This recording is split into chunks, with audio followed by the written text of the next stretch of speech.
Got about 1 minute. Copy, 1 minute.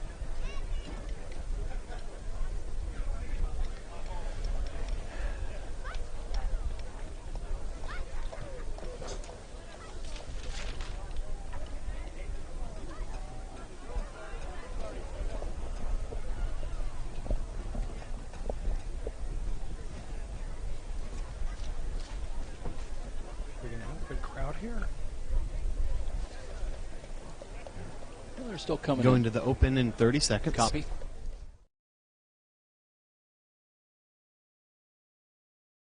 I think we should have brought in extra seats for the Cardinal crowd here.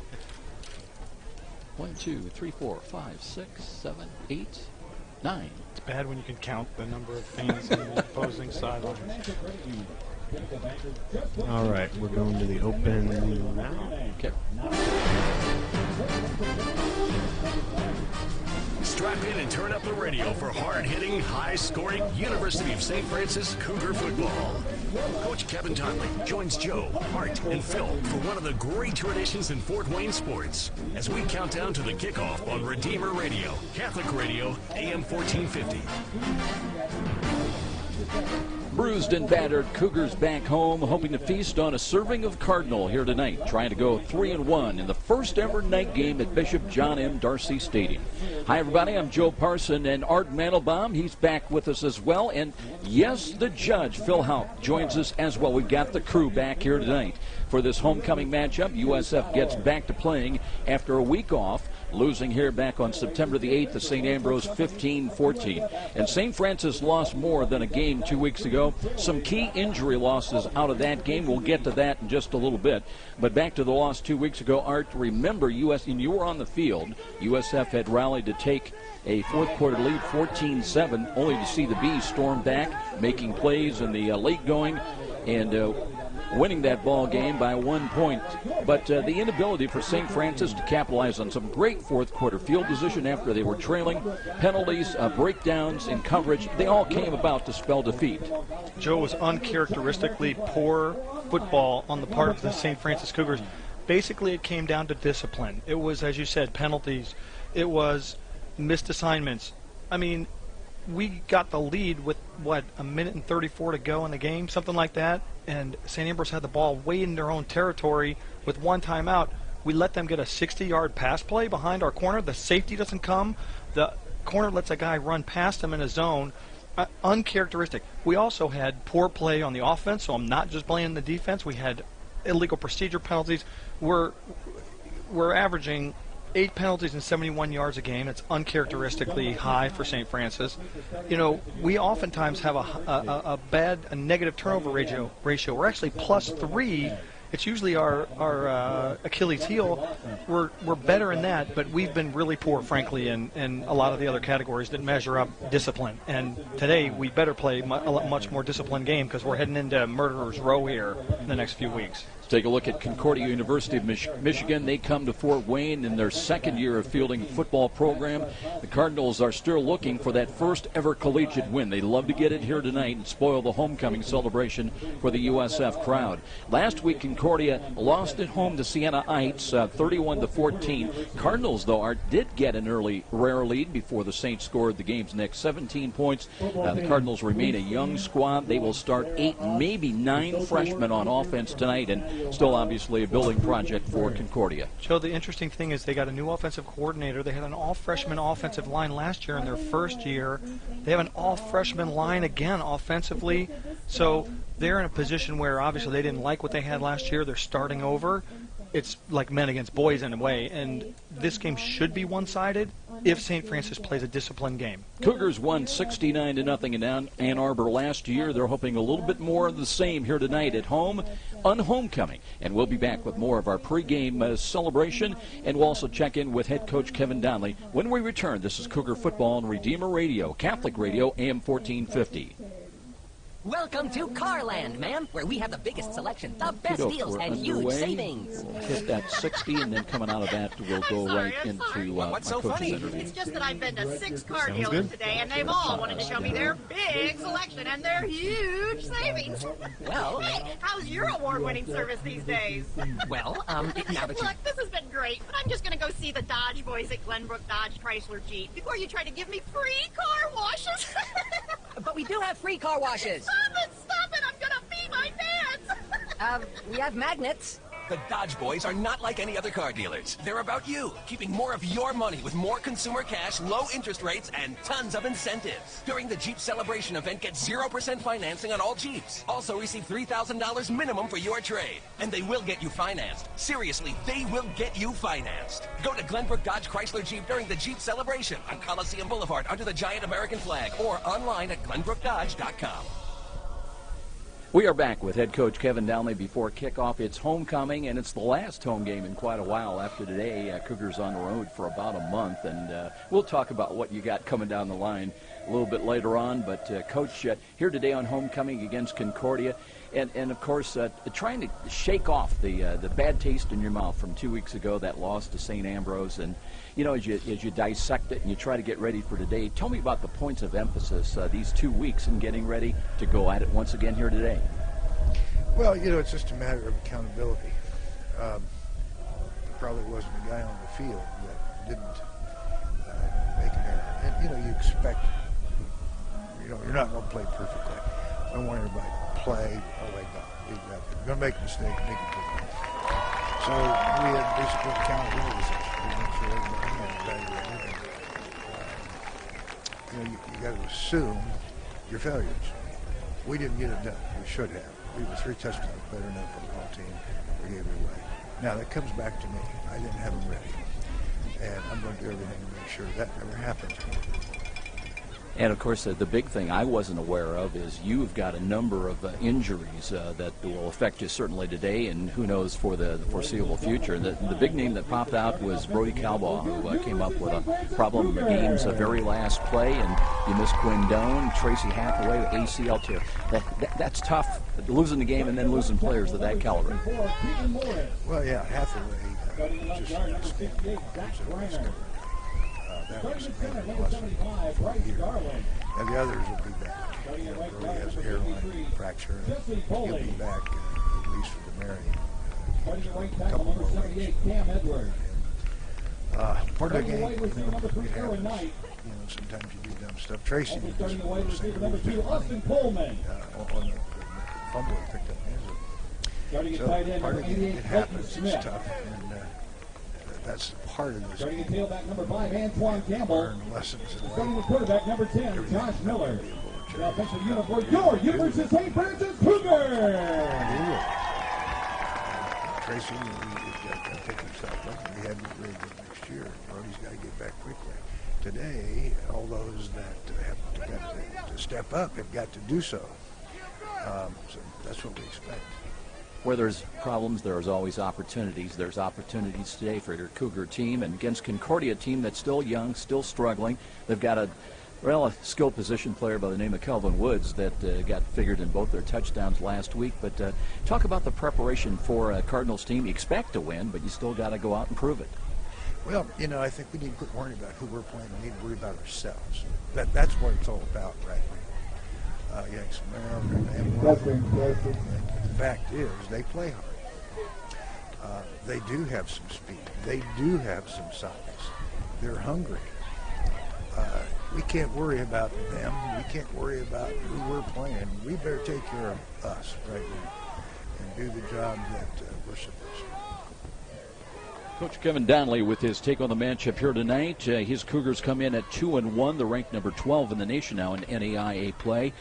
Coach Donnelly is 15th year and Art Stola perched on career win number 256. He'd like to get that magic one here tonight. We're trying to see if Dickinson State won today. If they did not win, Coach could become the all-time NAIA leader in victories. But, Joe, I think in order for that to happen, I think St. Francis is going to have to come out and really step on the necks of Concordia. We can't give them any opportunity to feel any confidence. And so I think early, attack them, We're going to do that defensively. Offensively, I think we need to be productive. We're going to have to get a quarterback who's going to decide to step up and separate himself from the other two in a way that it makes him an offensive leader for our football team.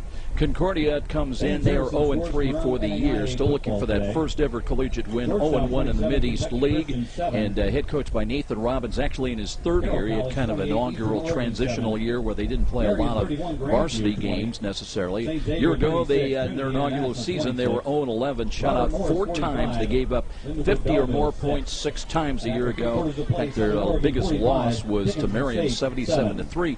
And remember, in our game against them was 41-0 at the end of the first quarter. Yeah, with all kinds of mistakes and dropped kickoffs and poor defensive assignment action. And you know, this team is better than that, and they're put together better. Last year, we watched them play. We thought they were very simple, almost too simple, like a bad high school team.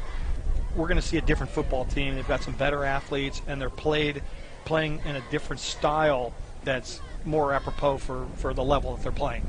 We'll be back with more of our pregame presentation. We've got the coin toss coming up with our referee tonight. His name is Jeff Simmons, and our man, the judge, Phil Houck, is back on the sidelines. We'll check in briefly.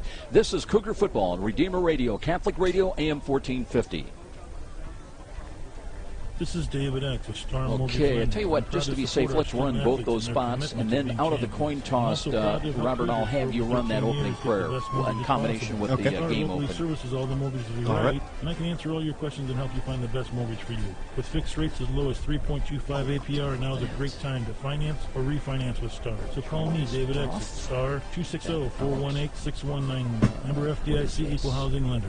NMLS number Don't forget to turn Philly on 229839. here. Yeah, remind me. Sometimes repeatedly. bad things happen to good people. And let's face it, sometimes you need the help of a good attorney to straighten things out. For over 30 years, Denver Jordan has been helping Phil, those who can you hear need us? expert litigation Philly? and ethical representation. You Whether can't it's a need for expert litigation in business, Philly? personal injury, or domestic relations, know that Denver Jordan will always have your best interest in mind. Call 423-3525 for a free consultation. That's Denver Jordan, attorney at law. 423-3525. Welcome back, everybody. With Art Mandelbaum, I'm Joe Parson. We're here at John M. Darcy Stadium and waiting for the co-captains and our referee, Jeff Simmons. Check the weather, 50 degrees, they tell us at kickoff, and I tell you what, 2 hours makes a tremendous difference. As a couple of hours ago, we had rain. In fact, at my house, we had some hail, driving wind, but 50 degrees, not a cloud in the sky right now, Art, and no chance of rain, and the only thing that's going to be a little cool, get down to the upper 40s before we leave the stadium tonight. Winds out of the northwest at 11 miles an hour. And I know you've got some keys to the game tonight. Joe, the keys to the game for sure for St. Francis is about execution, discipline, energy on defense. We've got to be more aggressive. I talked to Warren Maloney before the game, the defensive coordinator, and he talked about how we kind of are a passive football team on the defensive side. That's very uncharacteristic for St. Francis. We've got to be aggressive. He's going to take some steps early on to force people into action and to force people to be aggressive. And we're going to have some guys step up. Corey Stamps is playing in place of Hathaway, and Corey Terrell, who is a guy who has had virtually no playing time, but is a great physical specimen, is going to be playing at linebacker. Those guys have to step up. You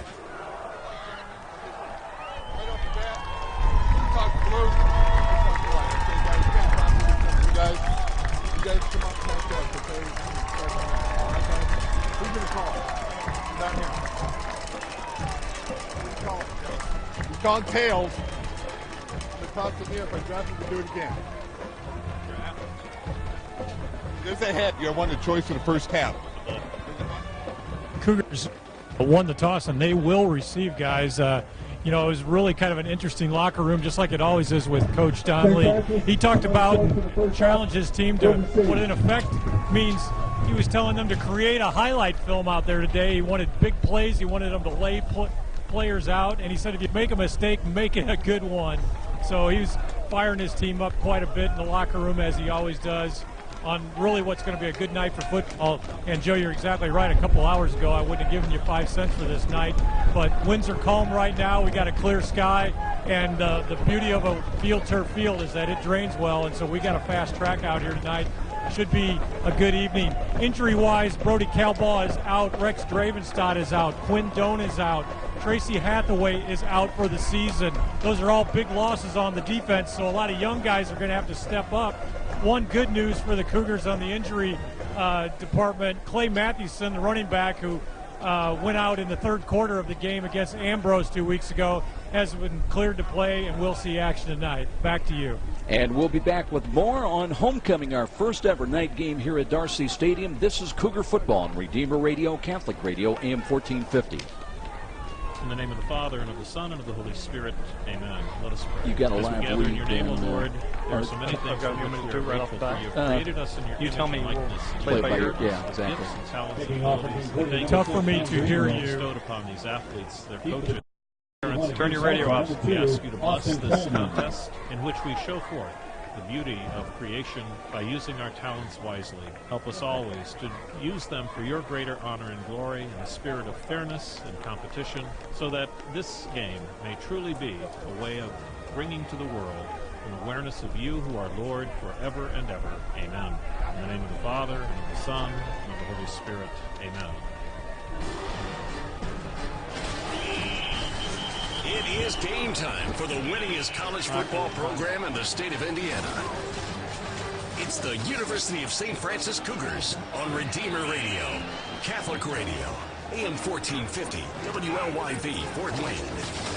Now, live to the stadium with Art Mandelbaum, the judge, Phil Houck, and the voice of the Cougars, Joe Parson.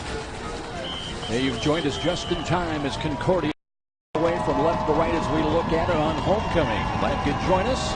Beautiful night as it turned out after all the rain last night and today. Here's the kick, short end over end. That'll be fielded up at the 21. Return to the 25, 30, 35. And the Cougars will start 1st and 10 from across their 36-yard line. And that was Kevin Bush, I believe, one of the short men, the up men, fielded that ball. So a chance for Kevin to get involved early. Now the Cougars with decent field position, 1st and 10 from their own 37-yard line. Well, Joe, tempo and establishing dominance is going to be very important for St. Francis. I know Coach D was talking about that, and that's exactly what we got to do here from the get-go.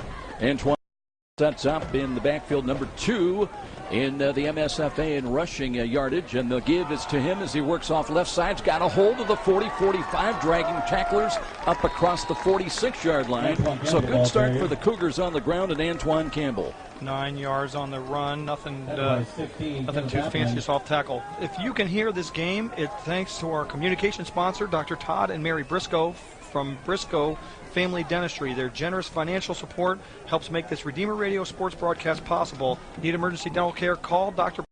486-9950. Second down and short, second down and a yard as it's Josh Miller starting at quarterback. Short drop, throws a left block ball at the line of scrimmage. We got some big folks up front. That's Edison Vauchage at 6'5", 265 that got a min up and knocked it away. They got some pressure. It was just a really quick look-in pass that that Miller didn't get rid of in a way that got around the big paws of Visage. Cougars needing about a yard to get up their first down of the day. They've got to the right, including Akeem Kelsaw, as Miller out of the pistol takes the snap, hands, and they're not going anywhere. That time it gives to Campbell, but he was met, and Visage got in there again, so he's made back-to-back good plays. And what was 2nd and 1 now is going to be 4th down.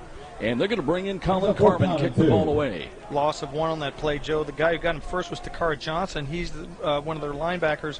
Their 3 linebackers, Smith, Cox, and Johnson, are their top tacklers, and that showed why. A solid tackle by Johnson. Takari Johnson, a year ago in that Harbor, had 15 tackles and 2 for loss. He was one of the few bright spots. Carmen waiting for the snap at the Cougar 31, so a promising start, but they're going to go 3 and out. Here's the snap. Rush is coming. Got it away. Nice sailing kick. And that drives Newby back inside the 10. Got a block. Works to his left. Trying to cut up the middle. Stops short of the 20-yard line. And it'll be 1st and 10 for Concordia. But a good start for the Cardinals defensively as they see the Cougar offense go 3 and out. 45-yard punt, 10-yard return, and what looked like it could have been really bad field position for Concordia starts with them at the 19. Cougars with somewhat a revamped lineup. Rex Drabenstadt will not play tonight.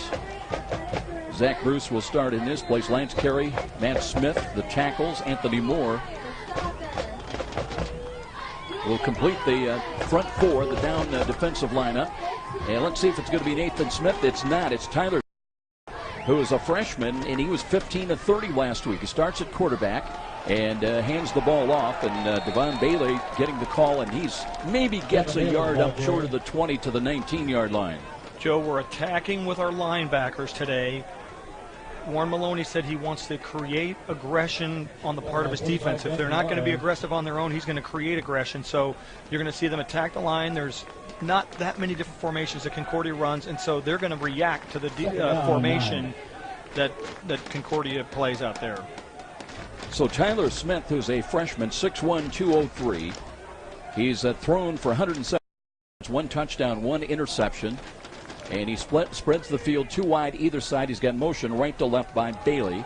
And here's a give to Bailey trying to turn the corner. He does, is muscled out of bounds on the far side at about the 23-yard line. So it's going to bring up 3rd down and long, 3rd down and let's call it 7. Week ago, as far as 3rd down situation, boy, I tell you what, Concordia against Siena Heights was 0 for 12, and they're just 15% on the year in 3rd down situations. Yeah, on the contrary, we are quite a bit better at 49% on 3rd down conversions, which is pretty good, not fantastic. Cardinals trying to get out to their own 29 to convert. Again, they'll have the spread offense. They is the running back, with Tyler Steele making the start here tonight from the left side hash mark. Early moments of the ball game. First possession offensively for the Cardinals. The throw left side, that's picked off, and it's going to be a return for a touchdown into the end zone. That's Corey Stamps. As they threw it right to him, a return off the interception of some 28 yards. 6-0 Cougars getting a play from their defensive secondary. Joe Steele threw it right to Corey Stamps, who caught it at the 28-yard line and ran it in untouched. I think the offense was shocked that they threw the ball so right to him. The receiver cut in. Stamps was guarding him towards the sidelines, and the ball went right to him, and he ran in, not even close to being touched. So the Cougars on the board with a defensive play. Now it's Emo Eber on with the extra point. Right foot kick is on the way, and it's good. 7-0 USF in the early moments here at Darcy Stadium. First ever night game on homecoming, and we'll step out. This is Cougar Football on Redeemer Radio, Catholic Radio, AM 1450. A clean office space. Hopefully that's an easy choice. And choosing the right company to clean your business is easy too. Sioka's professional cleaning is the... You can't trust you're running Sioka's. Again, I'm not getting a lot of feed, but...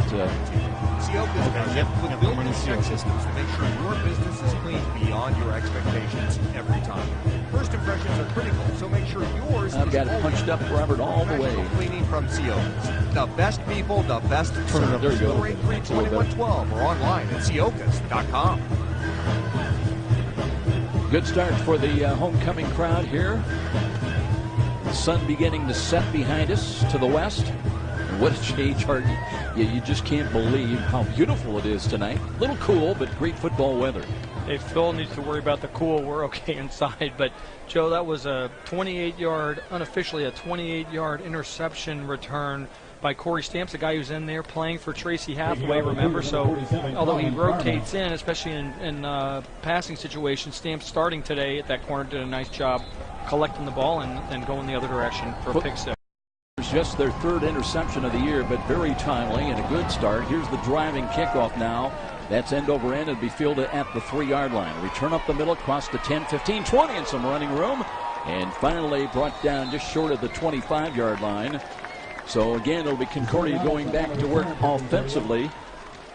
As that was DeJour Donaldson, who had a long of 30 yards this year. Love that name, don't you? Yep. He's the returner of the day. There you go. That's about the extent of my French, by the way. So we'll see Tyler Steele out there as he was picked off for a pick 6 by Corey Stamps. And now it's going to be the Cardinals going back to work. This time they have two protectors in the back. They have two wide to the right. Out of the gun is Tyler Steele, the freshman, starting here tonight. And here's the snap, and here's that quick out to the left side. And they've got a catch out there. It's Woods, their big play guy. Kelvin Woods, who had just 2 catches for 45 yards, though, last week, and a touchdown against Siena Heights. And he'll pick up about 3 yards. Joe, he's the one big threat they have. He's the fastest guy on the field, according to Warren Maloney, the defensive coordinator. He said that if 3 gets his hands on the ball, we better have guys around him because we're not going to catch him from behind. Again, they'll send 2 wide to the right. They'll keep the protectors flanked either side of the quarterback, Tyler Steele. Down. And let's call it still needing 7.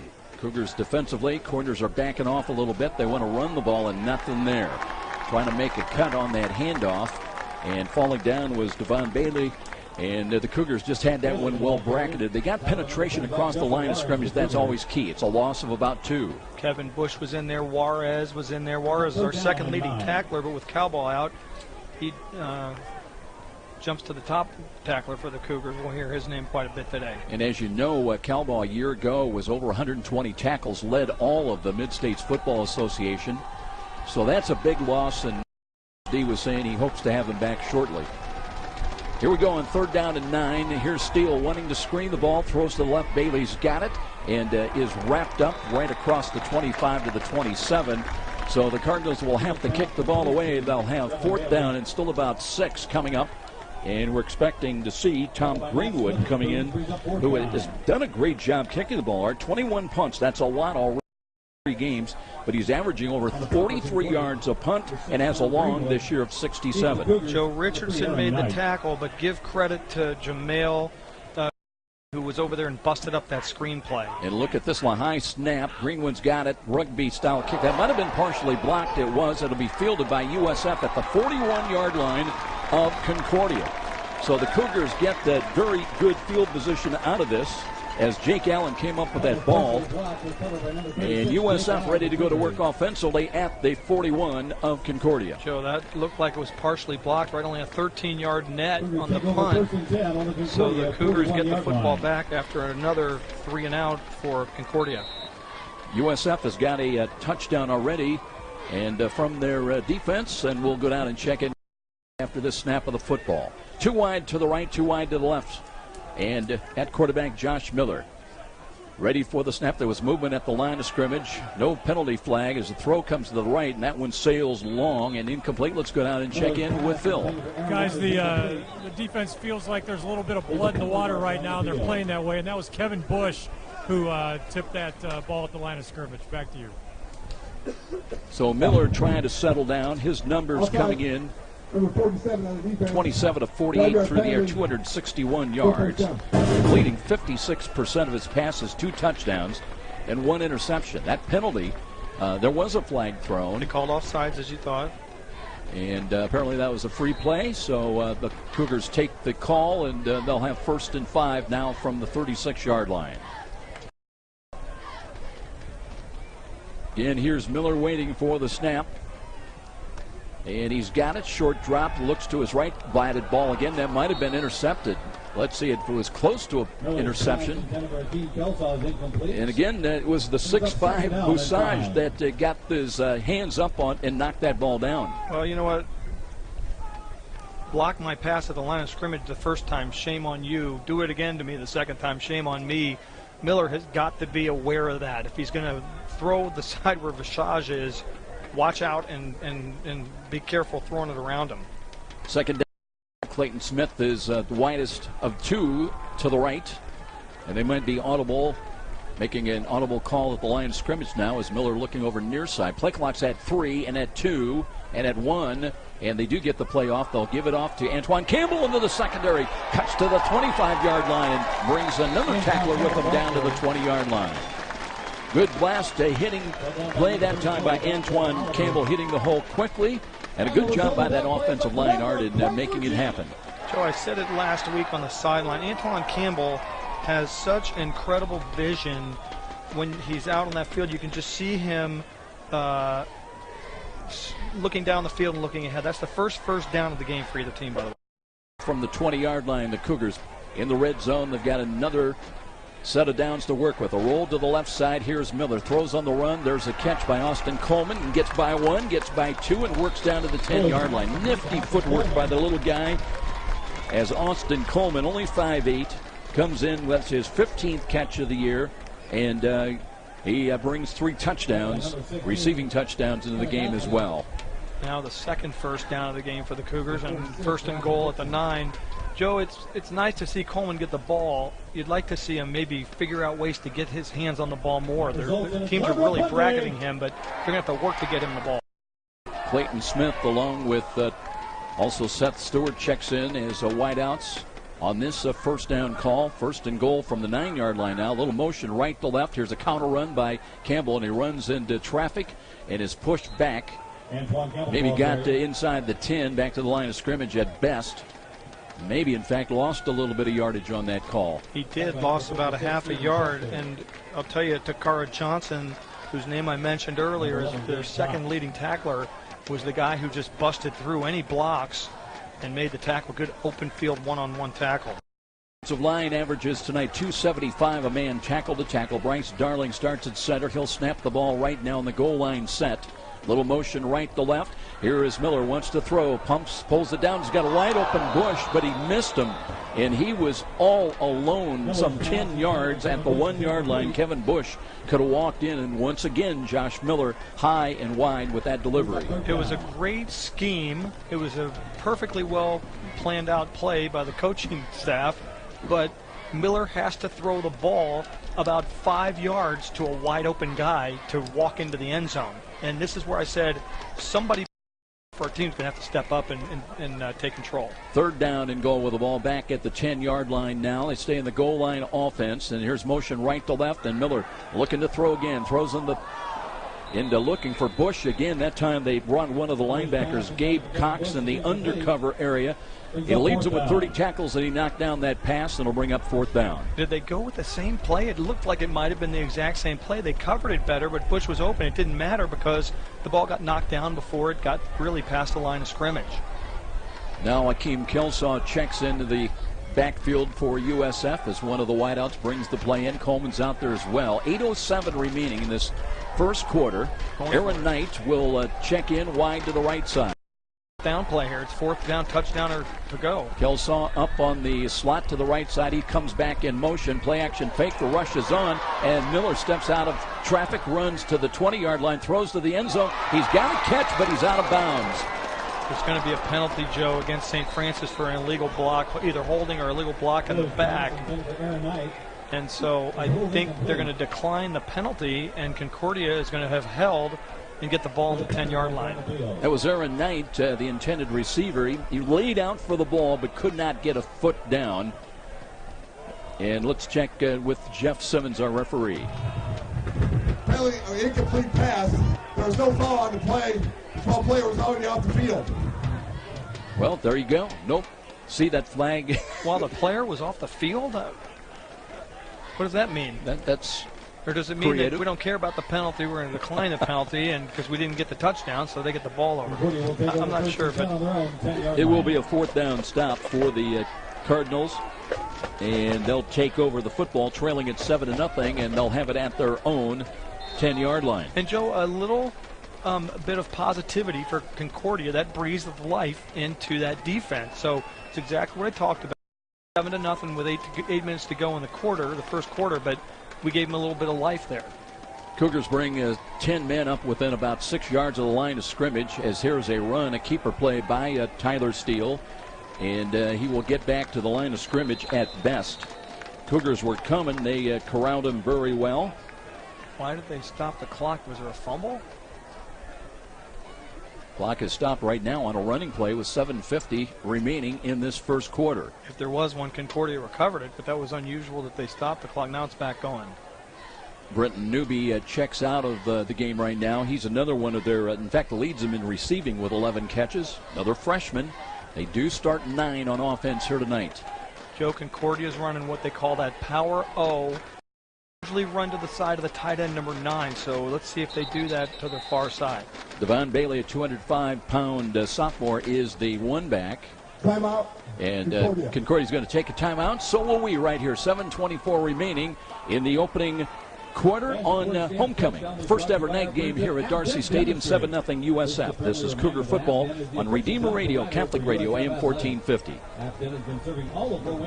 A bank is a bank, right? Well, that all depends. Does your bank ask the right questions and know you and your needs? At Tower Bank, we're passionate about knowing our clients, understanding their goals, and helping them to succeed right here in our community. If you're looking for a bank that's home to a great personal service and flexible financial solutions, put Tower on your team. Call us at 427-7000 or visit towerbank.net. Tower Bank, where service is a passion. Member FDIC. Concordia calling the timeout. That's their first use. They've got 2 remaining in the first half. They'll have second down in virtually 10 coming up from their own 10-yard line. Looking to games coming up, the Cardinals are idle next week. They'll be at Robert Morris College in Chicago on October the 6th. And the Cougars, Art will talk about their schedule. Murderers Row, right? It is going to be something else. Play action, Faker still under pressure, but he screens the ball and completes it. It'll be short of the first down, though.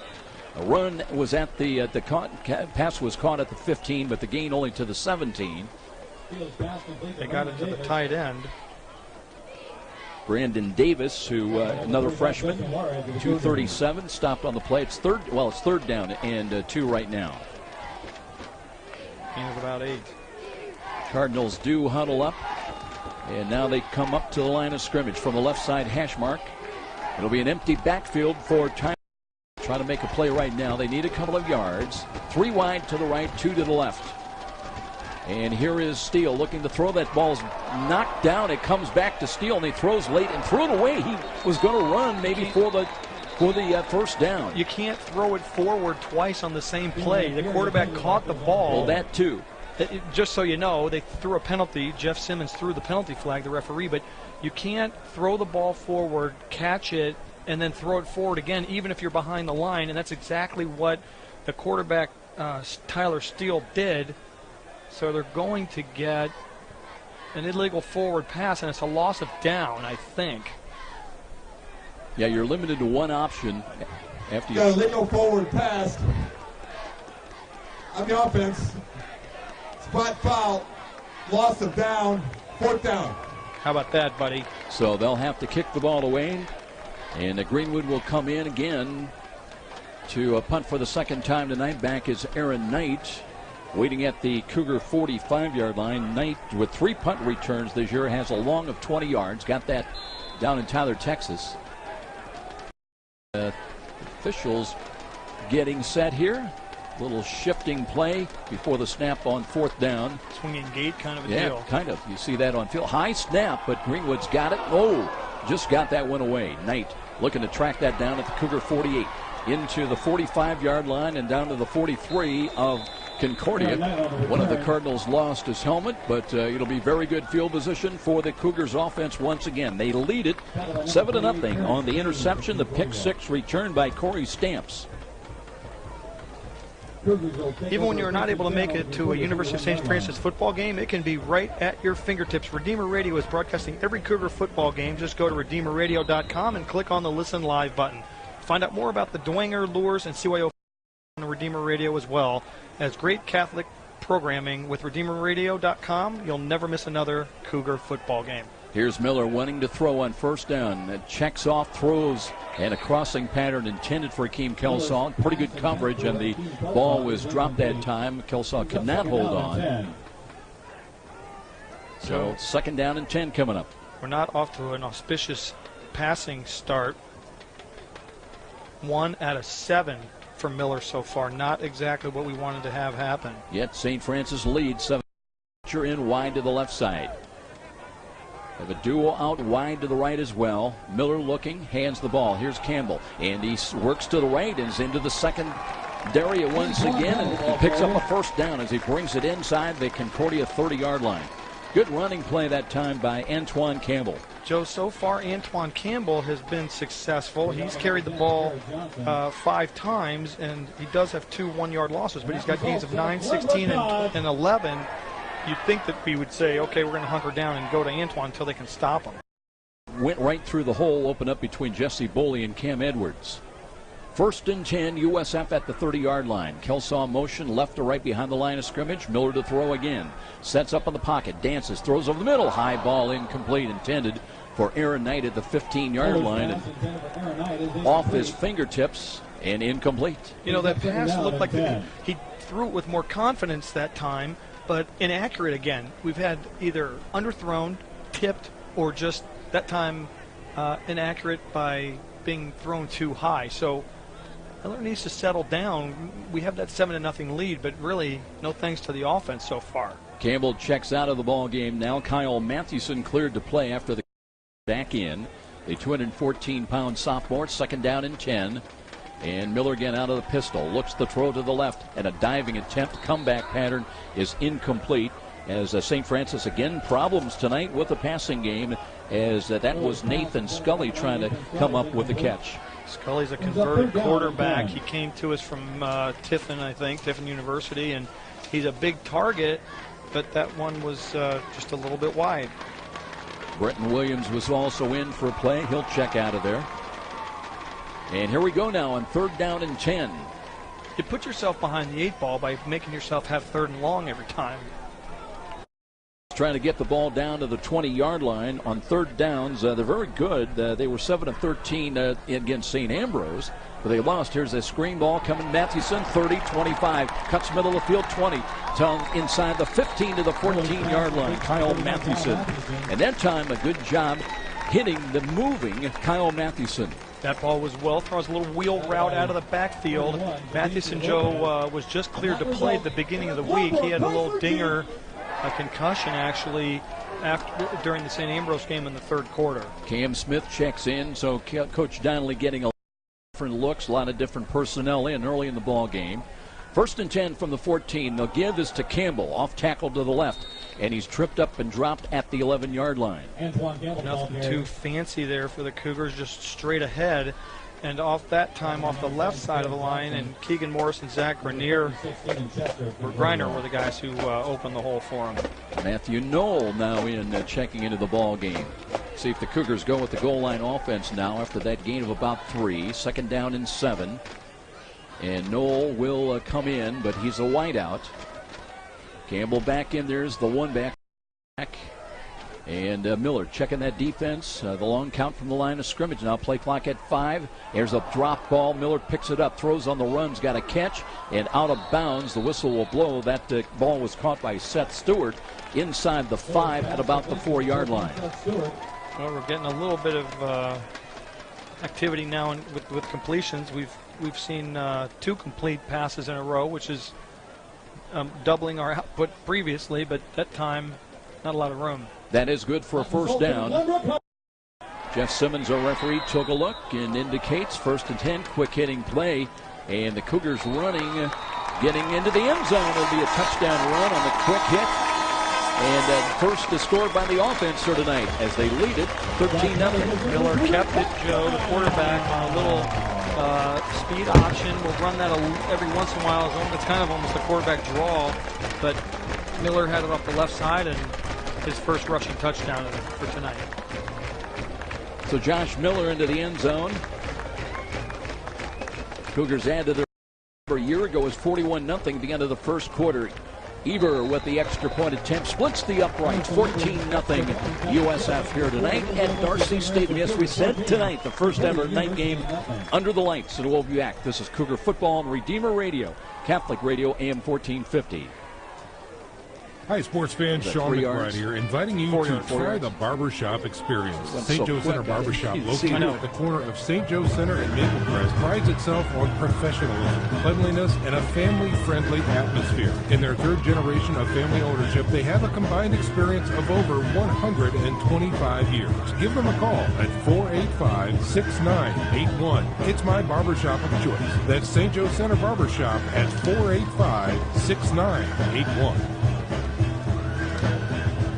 Well, welcome back, everybody. Turned in that it's a very beautiful night for college football here in Fort Wayne. Saturday night football. That sounds funny, doesn't it, just to say that group of words. Absolutely. Saturday night football. But it's nice to be out here in the night, and we're going to see the lights Get this place lit up pretty nicely, and it's necessary at this point already. Brenton Newby back, one of the 2 kick returners. A work from left to right, still 4:30 remaining in this first quarter. 14-0. Falling to number 12 this week in the rankings. Here's a driving kickoff, and that will go into the end zone. It'll be a touchback, and it'll be Concordia's football 1st and 10 at the Cardinal 20-yard line. Well, Joe, Concordia is yet to gain a first down. So let's go down and check in with the judge. Thanks a lot, Joe. You know, Kevin Donnelly, in between series, generally lets his position coaches coach up their position groups, but he's been very active tonight talking to the offense after each series, and his message has been very loud and clear, and he says, you play the whole night tonight like you are down 6, and that kind of goes along with he has been in the last 2 weeks of bringing his team back after what he viewed as a very lackluster game 2 weeks ago against Ambrose. Tyler Steele wanting to throw, screens the ball. He's got Bailey out of the backfield. His best run of the night as he runs for a first down, but there's now is a penalty flag as the gain was across the 35 up close to the 37-yard line. Steele was under pressure, Art, but did a good job, kept his cool. But I think the penalty is going to work against the Cardinals. There's a spot of a foul penalty, Joe, and the penalty flag is beyond the first down marker. So I think they're going to gain 11. 15. Wait. 10 yards from the spot, still first down. See, they got a first down.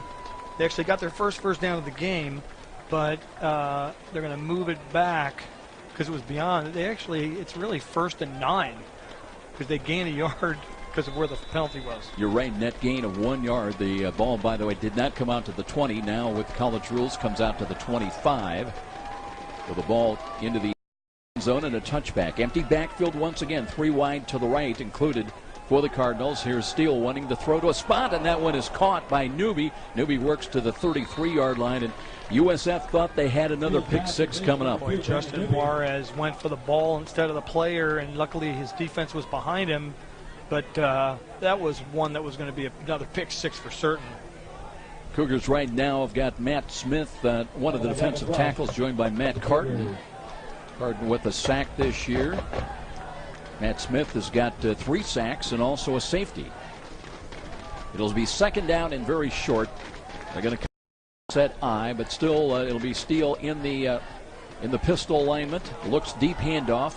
And a cutback to the left, and fighting for the first down stick across the 35-yard line is Bailey, and he does pick it up.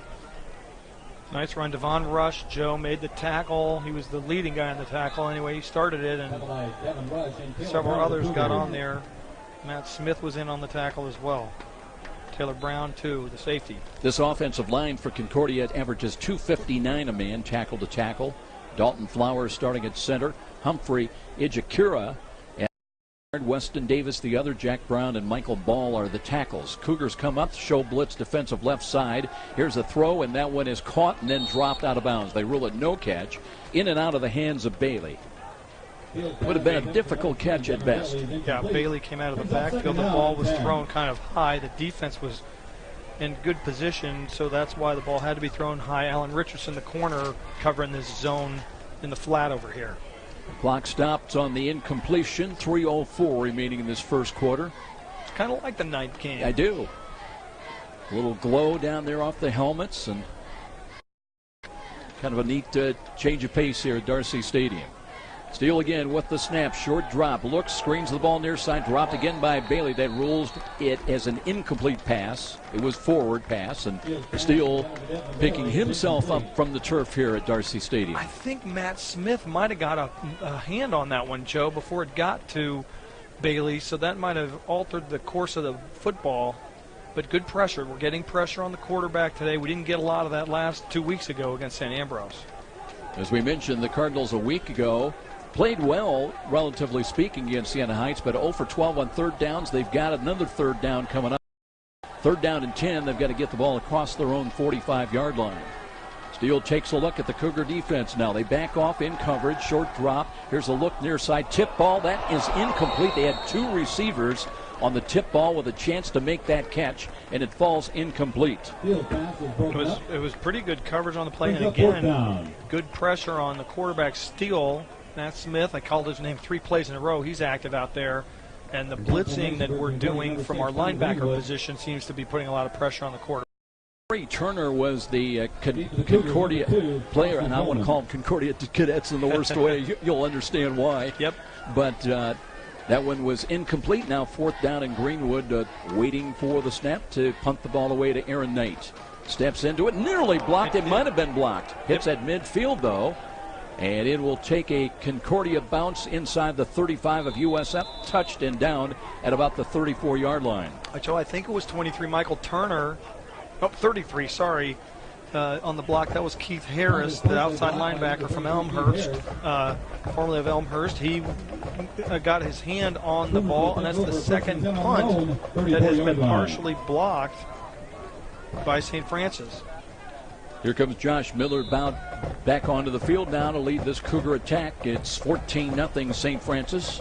Miller has run most recently for a 4-yard touchdown, and the game started with a pick-6 return by Corey Stamps for the points of the night. It was only a 30-yard punt. Here comes Miller now, looks to hand off, and Campbell's into the secondary again, spins, back pedals, and fights his way for a first down carry to the 45-yard line. And Antoine Campbell doing a great job so far tonight, and let's give credit where credit is due. A lot of credit, Phil Houck, to the offensive line. Phil, we're down to you. Glenbrook Chrysler Jeep.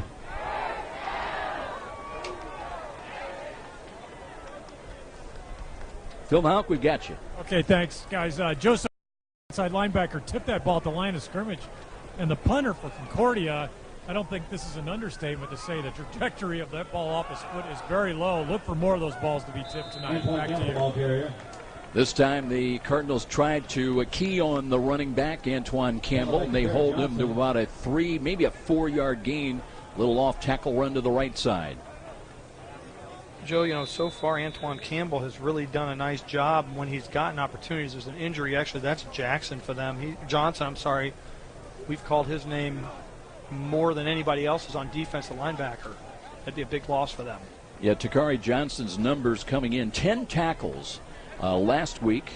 That led them in the ball game against Siena Heights, and they're stretching out a leg. A lot of times that indicates maybe a cramp. You hope it's just that, but he has 22 tackles for the year, 1 for loss. So you look at the linebackers. They're a good crew for Concordia. Gabe Cox, the middle linebacker, he's a sophomore. All 3 linebackers are sophomores. 30 tackles for Cox, had 9 last week, and then you throw in Kevin Smith, 220-pound sophomore with 20 tackles. So that's really the heart and soul of their defense. Yeah, they've got 74 tackles, I think, amongst the 3 of them in 3 games. That's pretty yeoman's duty.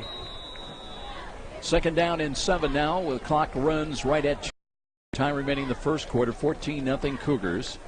As Miller with the snap, he's got it. Short drop, looks left, knocked down a line of scrimmage. And there's that guy again. Is it Visage? Yep. That's about the 3rd knockdown he's had of a Josh Miller pass. It's the 3rd knockdown. And again, your offensive lineman can do what you can do to try to keep a guy's arms down, but you can't hold him. And as a quarterback, you got to know where your barriers are to throwing the football. And you got to look off a little bit too. Right. When you stare down those receivers, guess what? Those defensive ends are looking at your eyes. 3rd down and 7. Cougars trying to reach the 45 now of Concordia. As Miller with Campbell lined up behind him. There was movement at the line of scrimmage. No penalty flag. Rush is coming. Now here's Kelsall's. He's got the first down. 45, spins to the 40-yard line and down inside the 40 to the 38. Akeem Kelsall with some nifty footwork, and those yak yards got him the first down. They did throw a penalty flag, as you said, late on the far side. I think it's going to be offsides. We're obviously going to take the 14-yard pass play to Kelsall. Defensive offsides. Number 21, that penalty is declined. Resulting play, 1st down. So the Cougars move the chains as they move closer with 1:43 remaining in this opening quarter. And they'll respot the ball at the 38-yard line of Concordia. Well, Joe, our passing game works when we're throwing it on wheel routes, rocket screens, things down the field. See if we can add a down-the-field completion to our repertoire. Cardinals drop 4 into the secondary now as Miller wants to throw again. Looks, throws the home run ball. He's got a man out there on target and a touchdown. Late into the breadbasket of Austin Coleman, and it'll be 38 yards on the touchdown pass at the 122 mark. Nothing wrong, Art Mandelbaum, with that throw. No, in fact, on cue, I said we got to see if we could work a downfield pass into our repertoire. We flooded a zone. They were playing cover 2. They pulled a guy across the middle. He turned off from the inside slot, and that pulled the safety away. And what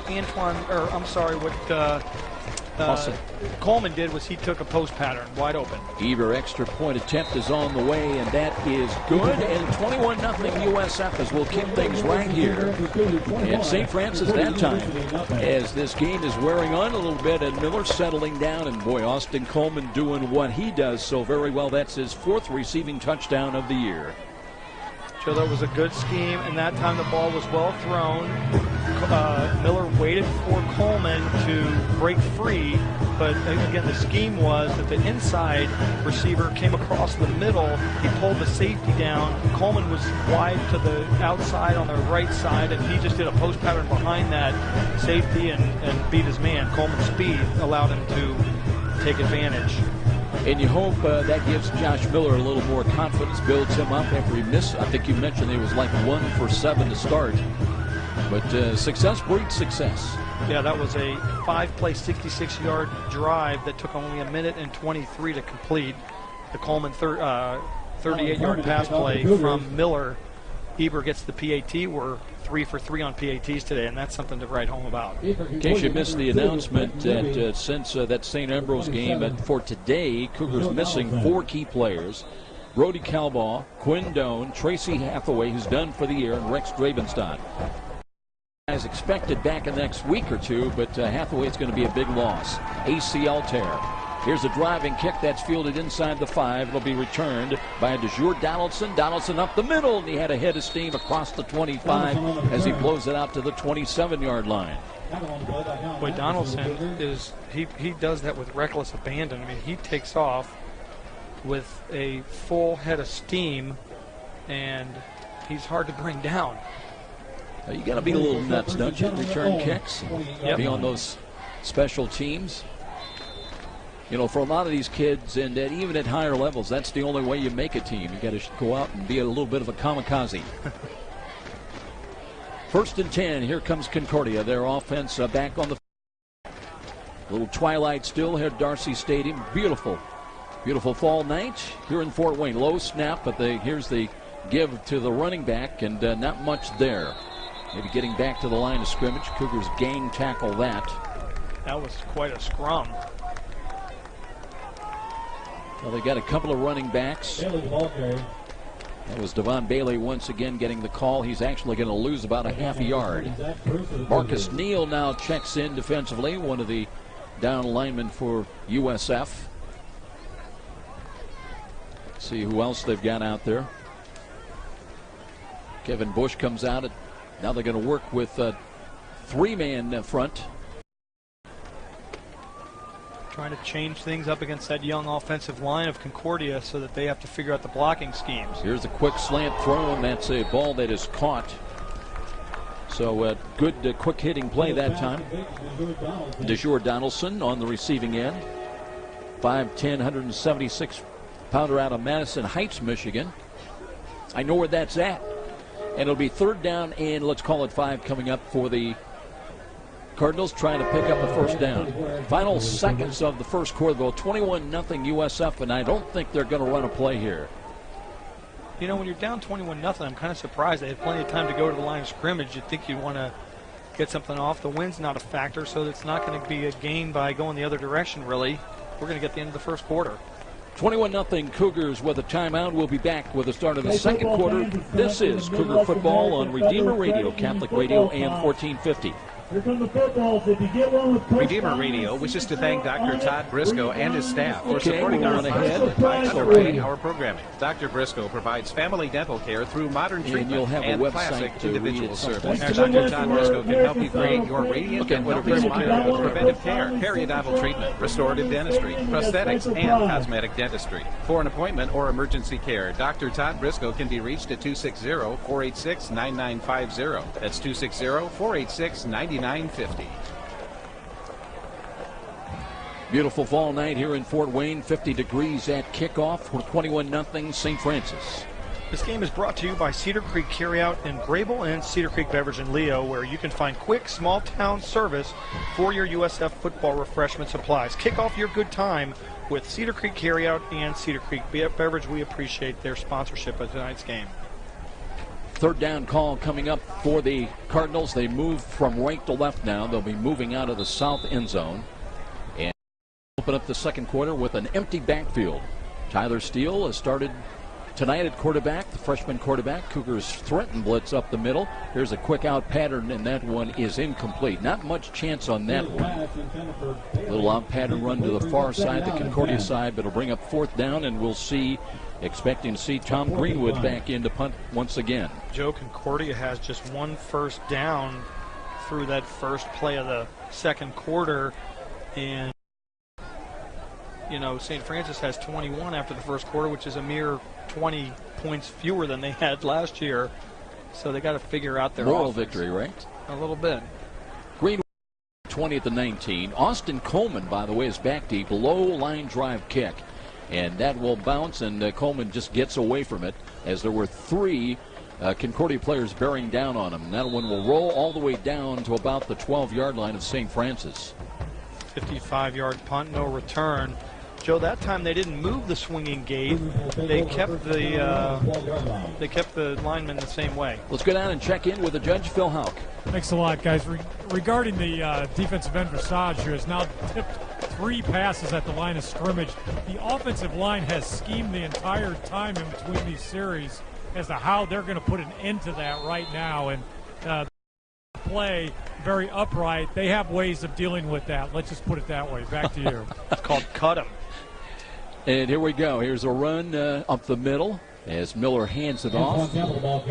It was Campbell that got the call and works his way out close to the 15-yard line. So Antoine Campbell's had some success running the ball here tonight. Joe, there's nothing dirty about it, but if Visage is going to play high, you hit him low, you cut him. They call it cutting him. You know, you're allowed to hit him below the waist at the line of scrimmage, and that's precisely what you do. You keep a guy who starts worrying about getting hit at his knees.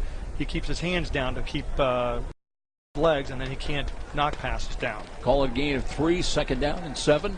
Corners are playing off, dropping back into coverage now as Miller takes a look. Play clock at 20. He's got plenty of time. He wants to change the play, but he does hand it off, and an off-tackle run. And there's Campbell looking for a block. Got it. He's got a first down and brought down across the 30-yard line to the 31-yard line. Boy, he had one guy to beat, Joe, on that run. He picks up about 15, 16, but Lopez stopped him just before he was turning the corner to go home. Good run once again, and patience though. Those running backs, and they've got all the those thoroughbreds. They want to go, and sometimes you got to wait. You got to wait for the blocking scheme to develop, and that time Campbell did a great job of letting his lead blockers do their job. 1st and 10 at their own 31. 13:40 remaining until intermission on this first ever night game on homecoming. And Miller looks, he'll roll to the right, wants to throw. He's got a man, that's a catch at the 35-yard line. And down the right sidelines, they've got a good gainer that time as the ball right in the hands of Brenton Williams. Joe, there was nothing sneaky about that. They play action to the left, and then Miller does a bootleg the opposite way, and the receiver, Williams, is sliding off the end of the line of scrimmage the same direction, and he's opening the flat, and that's a big play, 15 yards on it. And that's a guy they've got to get involved. He looked so good down in Tyler, Texas. He's an opener. He had 2 catches for some 82 yards, in fact, but has not been heard from since. Here's Miller again wanting to throw. Looks and throws left, and he's got an incomplete ball. Looking for Betcher, and boy, Miller took a shot after he got rid of that pass. But that is not why he threw it so far left. It's almost like he didn't know which way Betcher was going to go, whether Betcher was reading the safety, and Miller thought Betcher was going to go to the numbers, but instead curled in towards the hash mark. I don't know, but the ball was 10 yards wide of him, and there was nobody where he threw the ball. And the bottom line here, yes, it's 21-0, but Coach Downey's still waiting. That synchronization where everybody's on the same page and everything clicking hasn't happened so far yet. Miller now on 2nd down and 10. And waiting, play clock at 5, and at 4, they'll hand the ball off. Here's Mathewson trying to pick his hole. He'll get maybe a yard only, just short of the 47-yard line. So 3rd down and still long coming up. Joe, I like Mathewson. He's a different kind of runner for the Cougars than what we've had in the last couple years, but he really runs hard. Antoine Campbell's different. Antoine Campbell's a flashy, kind of avoid him and outrun him runner. Mathewson can go between the tackles, and he's got some good vision, but some extra with it. Coleman checks into the ball game. He's up in the slot to the left side. Kelsaw's out there as well now on 3rd down and long. They've got to reach inside the 45 of Concordia. Here's a throw short. Kelsaw's got it. Has to run after the catch, and he's got the first down as he's all the way down on the near sidelines, pushed out of bounds at about the 43. 9 yards on that play, 10 yards actually on the play for the first down. Our 10th first down of the game. We still have 12-17 to go in the first half. And again, you just throw to a spot that was vacated, and an easy little toss and catch that time by the Cougars as they've got 1st and 10 now from the 43. They'll work from the right side hash mark. Concordia shows blitz defensive right side, and now the corners come up tight as well. Throw to the flats, and that's a one-handed attempt by Kelsaw. But again, that time the ball was low and wide. Yeah, he had to try with one hand because it was so far wide of him. Joe, I'm watching Concordia's defensive secondary and their linebackers, and I'm not sure. It looks like some guys are playing man underneath maybe and zone over the top, but they're not consistent. It looks like on half the field they're playing zone, and on the other half of the field they're playing man-to-man. You don't do it that way, and I think things crossed up for them. Let's see. 2nd down and 10. Brenton Williams in. He's up in the slot to the left side. That's the wide side of the field now as Miller wants to throw again. Looks right, now flushed out of the pocket. Reverses, runs back to the left. Being pursued, wants to throw against the grain, and a good comeback pattern that was intended for Brenton Williams. Are they going to roll a catch? They will not. It would have been. He laid out for it. He gave everything he had, but he could not get a foot in bounds. He made a phenomenal effort, didn't he? I mean, yes. he tried to tightrope the sidelines there. Couldn't quite get it. You know, Coach Donnelly, during the 2 weeks, really talking, he said, for the first time ever to any team he's been associated with individually to players, and talking about accountability coming out of that heartbreaking loss and disappointing loss to St. Ambrose 2 weeks ago. Well, he sensed the same thing we did, and that was a Francis performance 2 weeks ago. Here we go now. It's 3rd down and 10. Cougars trying to get the ball inside the 35. Miller looking, slides to his left, throws. He's got a catch by Coleman. He looks for that first down stick and is out of bounds at about the 30-yard line. 13-yard gain. You know, Coleman hates to go out of bounds, Joe. His momentum was taking him to the sidelines. He tried to put the brakes on and go upfield, which he was able to for a couple yards, but his momentum took him out of bounds. This is a nice drive we're putting together. Interesting. He went out of bounds, but the clock is continuing to move. 11 and a half minutes time remaining now in the second quarter. Miller, straight drop back, looking, throws over the middle, looking for Kelsaw. He's got the catch, and he lost it. Well, he's just about ready to make a spectacular one-handed catch, but when he was going down, he could not cradle the ball in. That ball was actually well thrown. Kelsaw was pretty well covered underneath. He got just a little bit behind the receiver, and Miller put just enough under it to get to Kelsaw, but Kelsaw couldn't hold on as he hit the ground. This is the 11th play of this drive, Joe, that started back on our 12-yard line. We're at their 30. I thought he might have been trying to either create space or being held with that, but it will be 2nd down and 10. Miller's been really committed to the passing game, but he'll hand the ball off to Campbell, working left side again, tripped up inside the 25 and gets close to about the 23, maybe the 22-yard line. We'll see where they unpile. Boy, that makes me nervous when you see Coleman Campbell or anybody running and they put their shoulders down to lead with their pads, and the defender comes in there head first. I think it was Gainier who made the tackle, and he came in head first. That's very dangerous defensive tackling. 7, 3rd down and 3. Cougars obviously in 4-down yardage area if necessary. And Miller with Campbell still in, lined up behind. Play action fake, a roll to the right. Good move by Miller. Now he's going to run as he cuts back at the 20, lowers his shoulder, and brings it down to about the 17, and that's good for another first down. Miller did a nice job to undercut a defender who was coming up. He made a good decision. He didn't force it into coverage. I like your word, decisive, because that's what he was. Cougars making changes again. Nathan Scully. He gained 6. Sorry about that, Joe. 6'2", listed on the roster as a quarterback, but he's in now as a wideout. The Cougars have got it, looking to add to their 21-0 lead at the 17-yard line. Clock rolling down, close to 10 minutes. Time remaining in the second quarter. Miller, the play clock at 6. With the snap, here's the draw. Hands to Campbell, running room to the 15, to the 10, to the 5.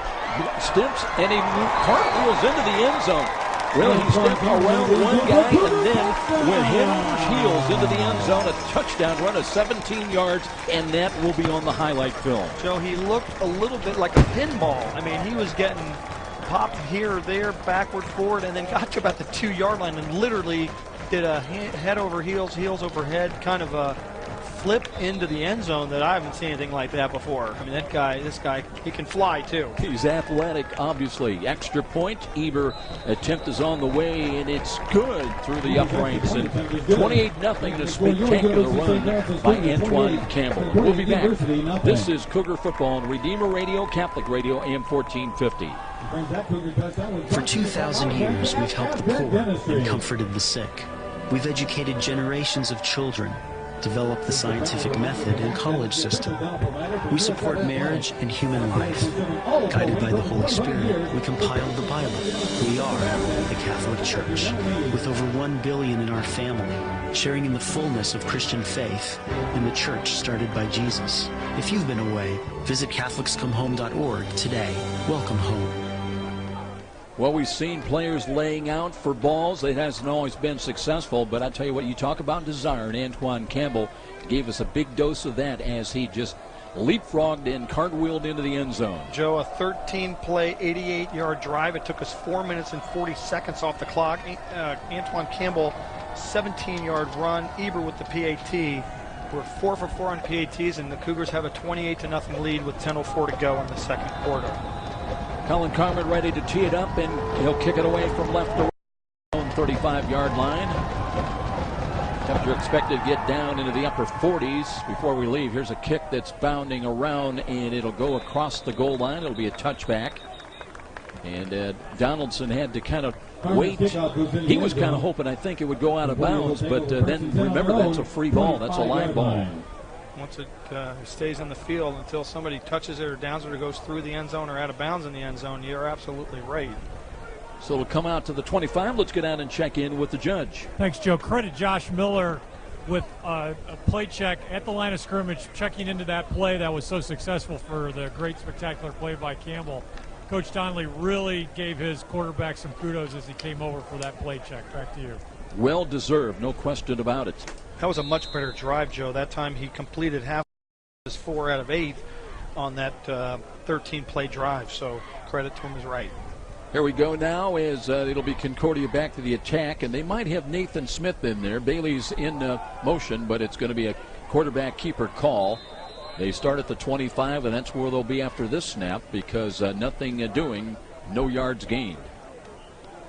It's hard to see the numbers sometime, and no, it's still Steele. I thought it was Smith too, but it's still Steele in the game, I think. It is Tyler Steele, started the freshman quarterback and still out there, so it'll be 2nd down and 10.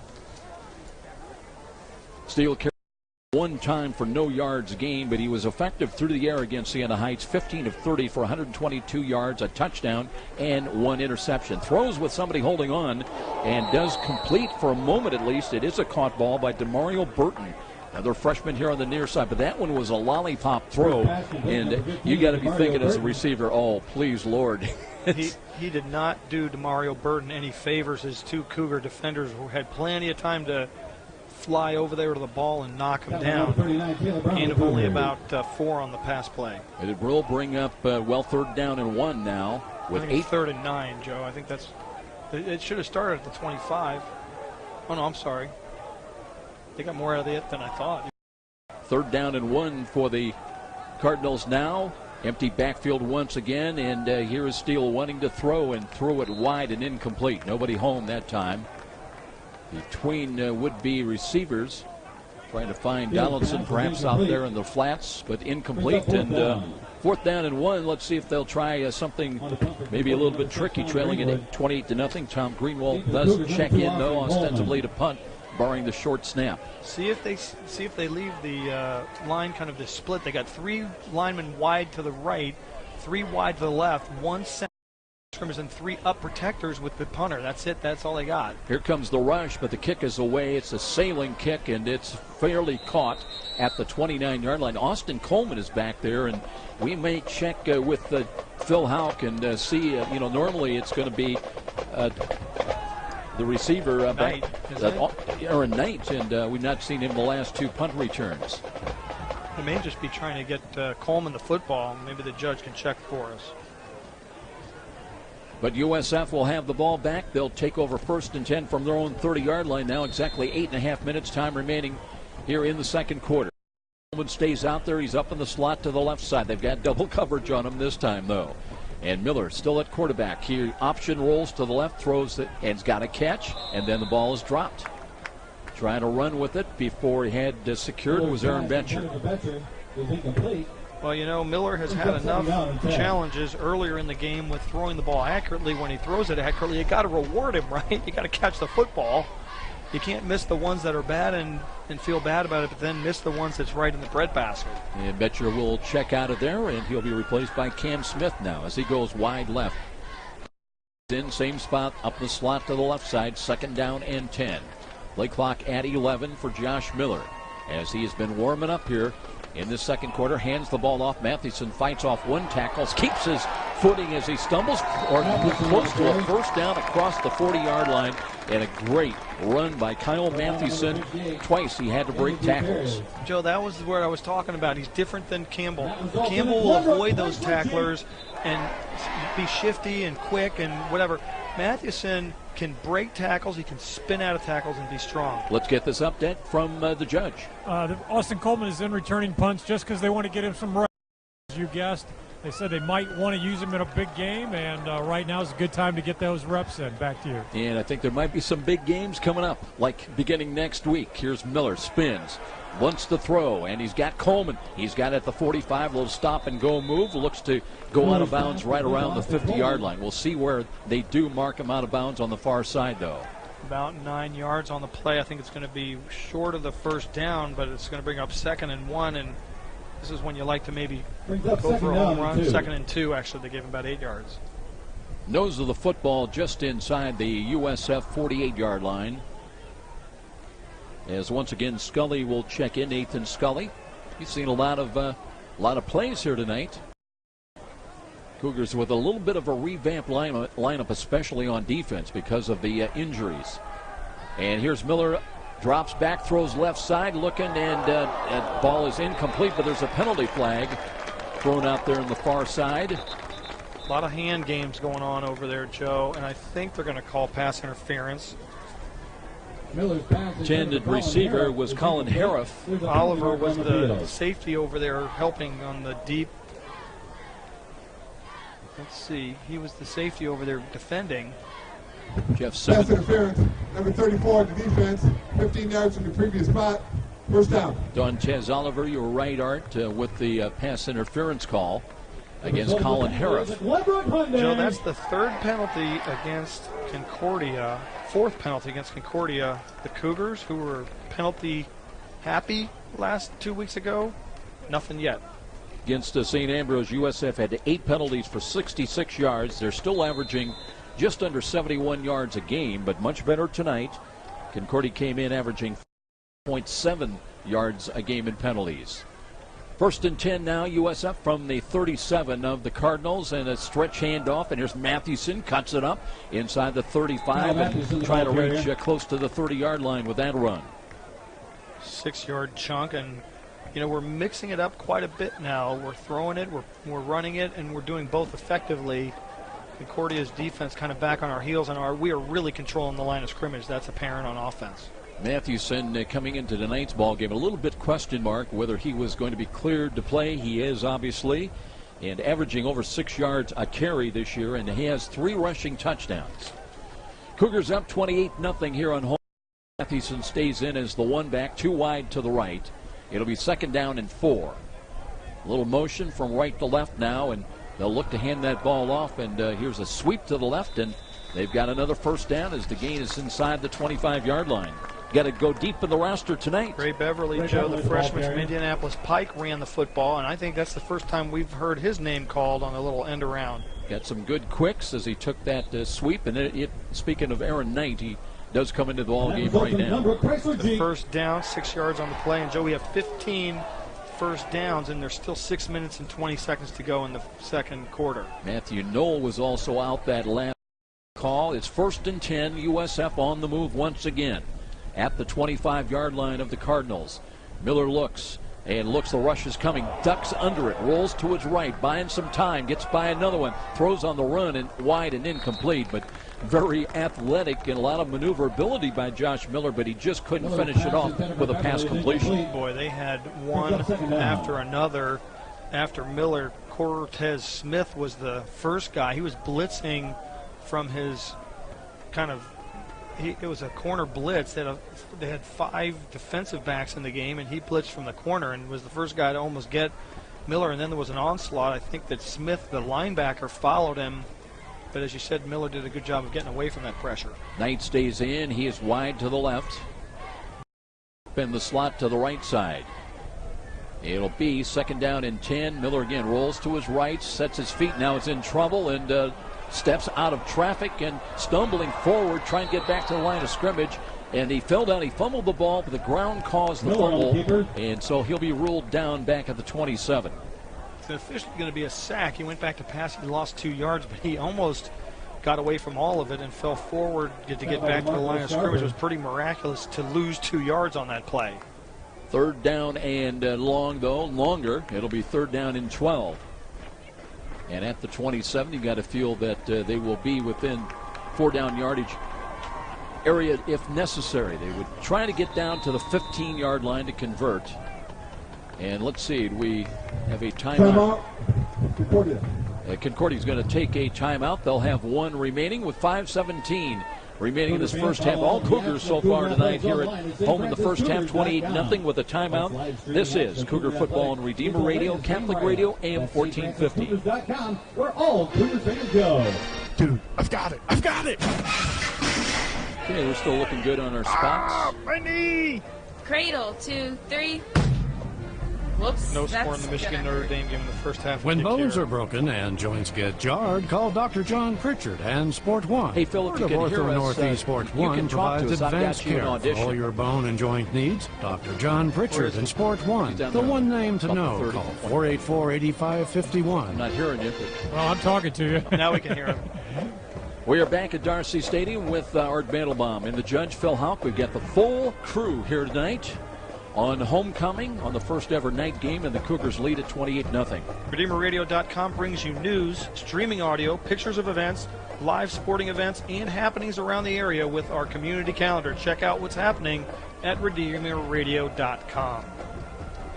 Antoine Campbell coming back into the backfield now on this 3rd down call coming up, 3rd down and 12. Joe, I think I was sufficiently harsh on Miller the first quarter. I mean, he really got off to a pretty poor start, but I think he's settled in, and we've figured out scheme-wise the way to attack this. Colin Hariff, one of the wideouts to the left. They've got Cam Smith in wide to the right, and between Tripp's receivers is Austin Coleman. 3rd and 12, still 15 on the play clock for Josh Miller. Taking a long look, and he's got motion right to left by Kelsaw. He straight drops, looks, throws a slant. There's a catch by Cam Smith, cuts back to his right, trying to dive for the 15, and he's real close to the first down stick. Miller's pass complete to number 84, Cam Smith. Maybe a yard shy, Joe, so I think it's going to bring up maybe a 4th and 1. Looks like exactly the way it's going to be. We've been so poor in the kicking game, particularly with field goals, that we're going for it here, even up 28-0. You would expect the Campbell. He's the one back lined up behind Josh Miller. Miller now backs away, still with 13 on the play clock, and looks over the near sideline once again. Now looks like we're ready to go. Spread offense. Now he's going to call a timeout. So 4:33 remaining, and Miller a little concerned about that Concordia defense. 28-0 our score with a stoppage down below. This is Cougar football on Redeemer Radio, Catholic Radio, AM 1450. This is David X of Star Mortgage Lending. I'm proud to support our student athletes in their commitment to being champions. I'm also proud to have helped Cougars for over 13 years get the best mortgages possible. Star locally services all the mortgages we write, and I can answer all your questions and help you find the best mortgage for you. With fixed rates as low as 3.25 APR, now is a great time to finance or refinance with Star. Just call me, David X at Star 260-418-6191. Member FDIC Equal Housing Lender. NMLS number 229839.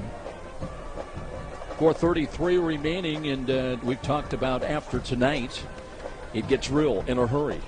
Next Friday night at St. Xavier, ranked #1 in the nation. Saturday night. Next Saturday night. What did I say? Friday night? I think you said Friday. Are you still those high school Too games? many irons in the fire. Yes, sir. sir. But it'll be St. Francis against #1, and the defending national champions. That'll be an all-Cougar affair. And with the time change, it'll actually be pregame at 6:45 Fort Wayne time, kickoff 6 local, but 7 o'clock Fort Wayne time. And then after that, a week off, and then you're at Indianapolis against Marion. They're currently ranked #2. And a week after that, #7 on the road. 2 and 7. No problem. Murderer's Row. Here we go now on 4th down and a yard. Goal line offense is in. Miller under center now from Bryce Darling. Waits and looks and a counter run, and there's Andre Turner, and he works his way down to the 10. So Andre Turner, another one of those short yardage inside rushers, 2 carries last ball game, and comes up and gets St. Francis just outside the 10-yard line. 1st and 10. They can pick up a first down without scoring. Andre Turner really busted to that hole, really with a lot of force. He's like a bowling ball anyway. At let's see, Turner's 5'7", 211 from Newcastle, but he's hard to bring down, especially with that kind of speed. Goal line offense stays in play. Bush comes in. He's tight to the left. Up on the wing is Coleman to the right. And a little motion by Coleman as here's Miller. Throws the fade to the right, and he's looking for Scully, and he dives for the ball and couldn't come up with it. Ball is a little bit to the inside. He dove for it, but pretty good coverage. They had inside coverage that time. Joe, I don't know if that was meant to be a fade. I mean, the ball was not thrown like a fade because there wasn't air under it. If it was, then it was poorly thrown. Otherwise, I think the throw was good. It was on the inside back shoulder of the defender. It would have allowed Scully to come back for it, but he just couldn't fight his way through the defender to come back to the ball. Now it's 2nd down and 10 from the 11. And whistles blow once again. We're going to have another timeout. It'll be the 3rd and final by the Cardinals with 3:57 remaining. So 28-0 currently, and we'll step out. This is Cougar football on Redeemer Radio, Catholic Radio, AM 1450. As Pope Benedict said, a good Catholic school should help all of its students become saints. At Bishop Ringer High School, we go that extra mile to score that goal to get that winning shot so our students experience the joy that comes with being Catholic and attending our school. This is Jason Shifley, principal of Bishop Ringer High School, wishing all of our fall sports teams in the area a safe and successful season. Visit us at www.bishopringer.com. Go Saints!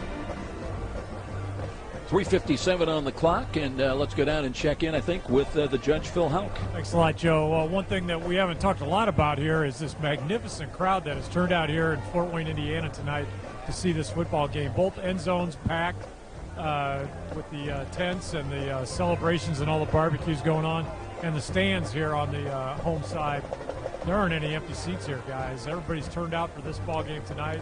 Great night for football, and it is unusual to be down here watching a night game. It's starting to dawn on me that things just don't look the same. Back to you.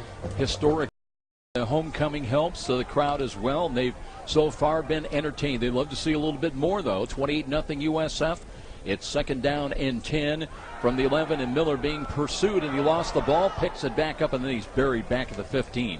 He was fortunate. He was cocking the arm to throw the ball, and then he lost it for a moment. I think the defender, Joe, coming around the corner off the edge knocked the ball, and I think it was the linebacker. I think it was Takara Johnson actually hit the ball, knocked it up. Miller caught it himself and then tried to go forward, but was tackled. He was far enough behind the line that he ended up losing about 4 yards on the play. They're going to spot that ball back at the 15, so it is still 3rd down. It's 3rd down and 13 from the 15.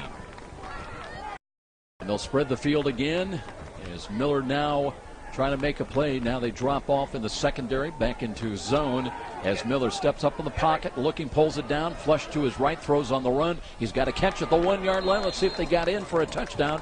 And Kelsaw's not going to be given the touchdown. I think he was trying to reach for the pylon. They look where they spot that ball, just outside the goal line. I mean, we were on the 15 and he gained 14.75 yards on that play. Literally, he's on the 1 foot line there, Joe.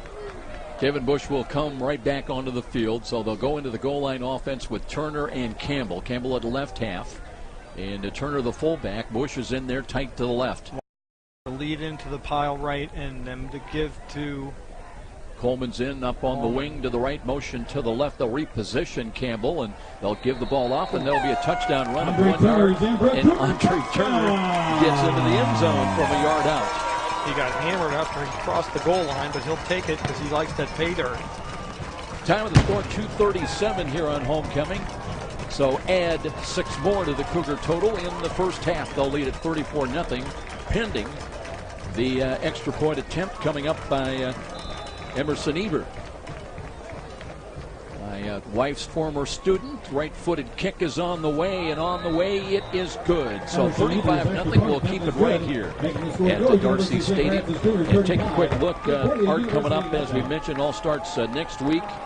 3 straight road games. There is a bye within there. The Cougars will not be home here at Darcy Stadium until October the 27th. That's over a month that they'll be gone. It'll be 12 noon against Siena Heights.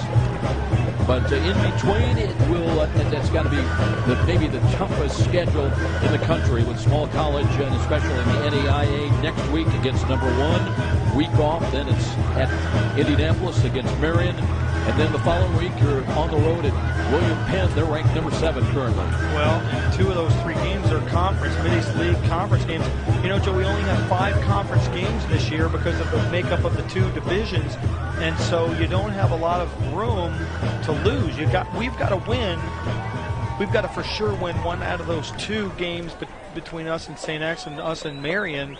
And if we don't, you can almost kiss the playoffs goodbye. You can't win. You can't lose 2 of them and have 3 losses. Ready to tee it up. He'll kick it away from left to right. High end over end kick. Driving back Donaldson to the goal line. He'll run it back to the 5, to the 10, 15, 20, and stumbles out across the 25 to about the 26, maybe the 27-yard line.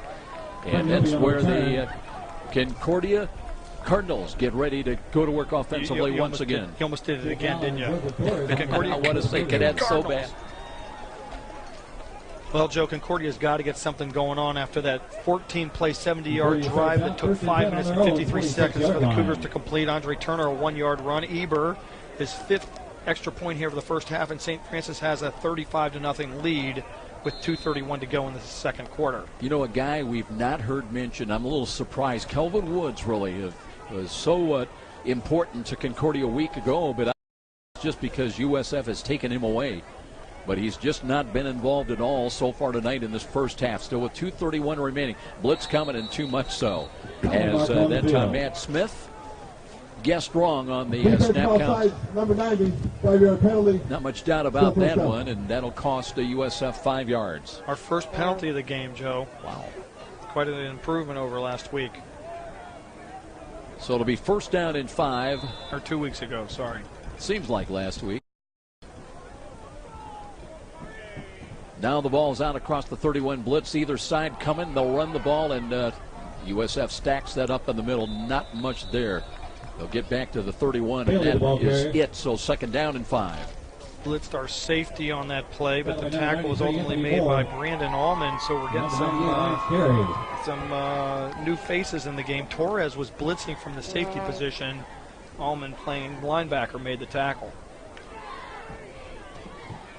Cardinals coming up the line of scrimmage once again. Bailey, the 1 back, and Tyler Steele to get something going here for the Cardinals just before an intermission. Under 2 minutes, the blitz either side again, and Steele completes, throws to the right, and that's a run short of the 35 to the 34-yard line. So Brandon Davis, the tight end, just squared out a little bit into the open area, And that time Steele with a quick release and delivered the ball on target, but it'll still be 3rd down and 3.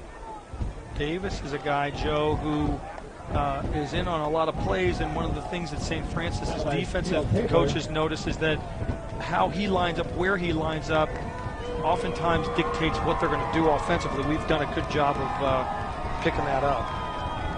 Concordia trying to reach across the 35 to the 36. Steele might be changing the play at the line of scrimmage. Goes up and down and looks, and the blitz coming up the middle again. They'll run the ball, and Bailey did not get to the 34. They stone him, and it'll be 4th down. They may have lost a yard. Everybody was coming up the middle that time. They were disorganized, Joe. They were disorganized because they didn't have a timeout and couldn't do anything about that play. We call a timeout to see if we can get the ball back one more time. They were disorganized. We'll keep it right here. Clock shows 51 and 8, 51 seconds and change. And let's bring Art back in. Hey, fans, have you heard about Redeemer Radio's Tailgate Talk? Every Friday night at 6 o'clock p.m. Sean McBride, Joe Wharton, Mark Watts, and Northeast Indiana Game Night's Casey O'Boyle take an in-depth look at Allen County High School football matchups. You'll hear coach and player interviews and panel predictions. Tailgate Talk every Friday night at 6 o'clock, right before the Lourdes or Dwenger game on Redeemer Radio, Catholic Radio, AM 1450. 4th down and 3 coming up for Concordia. Joe, we got off to a sluggish start. It took a while for our offense to get going. Corey Stamp started us off right away at the 12-minute mark with that 28-yard pick 6. And then it wasn't until the 4:30 mark of the first quarter that we scored offensively. But then it's been kind of coming in droves. We've had 4 touchdowns by the offense. We've still got 1 timeout left. Concordia's going to have to punt. We're going to see if we can't try and drum up some more offense in the last 52 seconds. Greenwood comes on to punt, waits back at the 17-yard line, and it'll be Coleman again, I believe, back there in punt return at the 28. 51.8 seconds remaining. Low snap and short hops in there to Greenwood. End over end line drive kick will be fielded on one bounce by Coleman up the middle, and it falls down. He was short on the return of the 35. Nathan Scully was not Coleman. It was Scully on the return. So 1st and 10 USF, 42.1 seconds remaining, first half.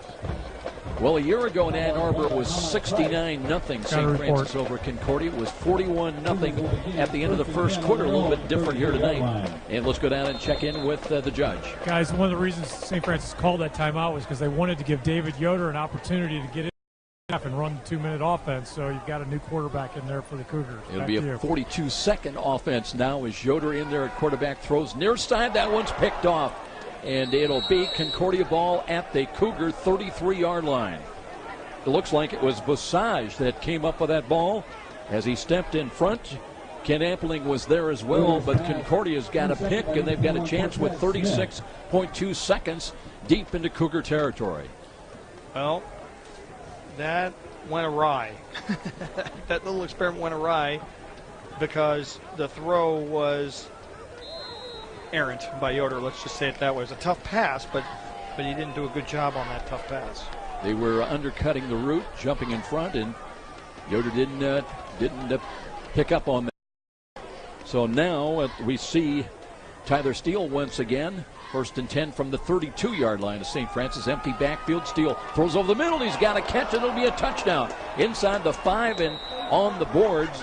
It will be a reception. It will be good for 32 yards on a touchdown for the Concordia Cardinals, and they're on the board with 29.4 seconds to play. And Joe, Warren Maloney's going to jump out of his skin.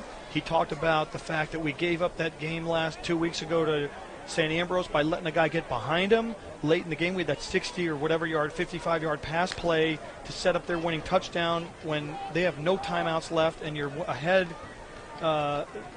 by what were we ahead? We were ahead by 7, and, that's just inexcusable. It's inexcusable.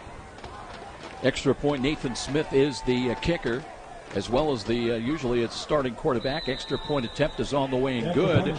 So we have a timeout. It's 35-7, and the Concordia Cardinals got a little something to celebrate. A one-play scoring drive after the interception, and it's Steele with the touchdown pass on the board. Our Concordia to make it 35-7. It was a one-play, 32-yard pass play, 32-yard drive, I should say, 13 seconds to complete. 32-yard pass from Steele to Newby. Smith had the extra point, and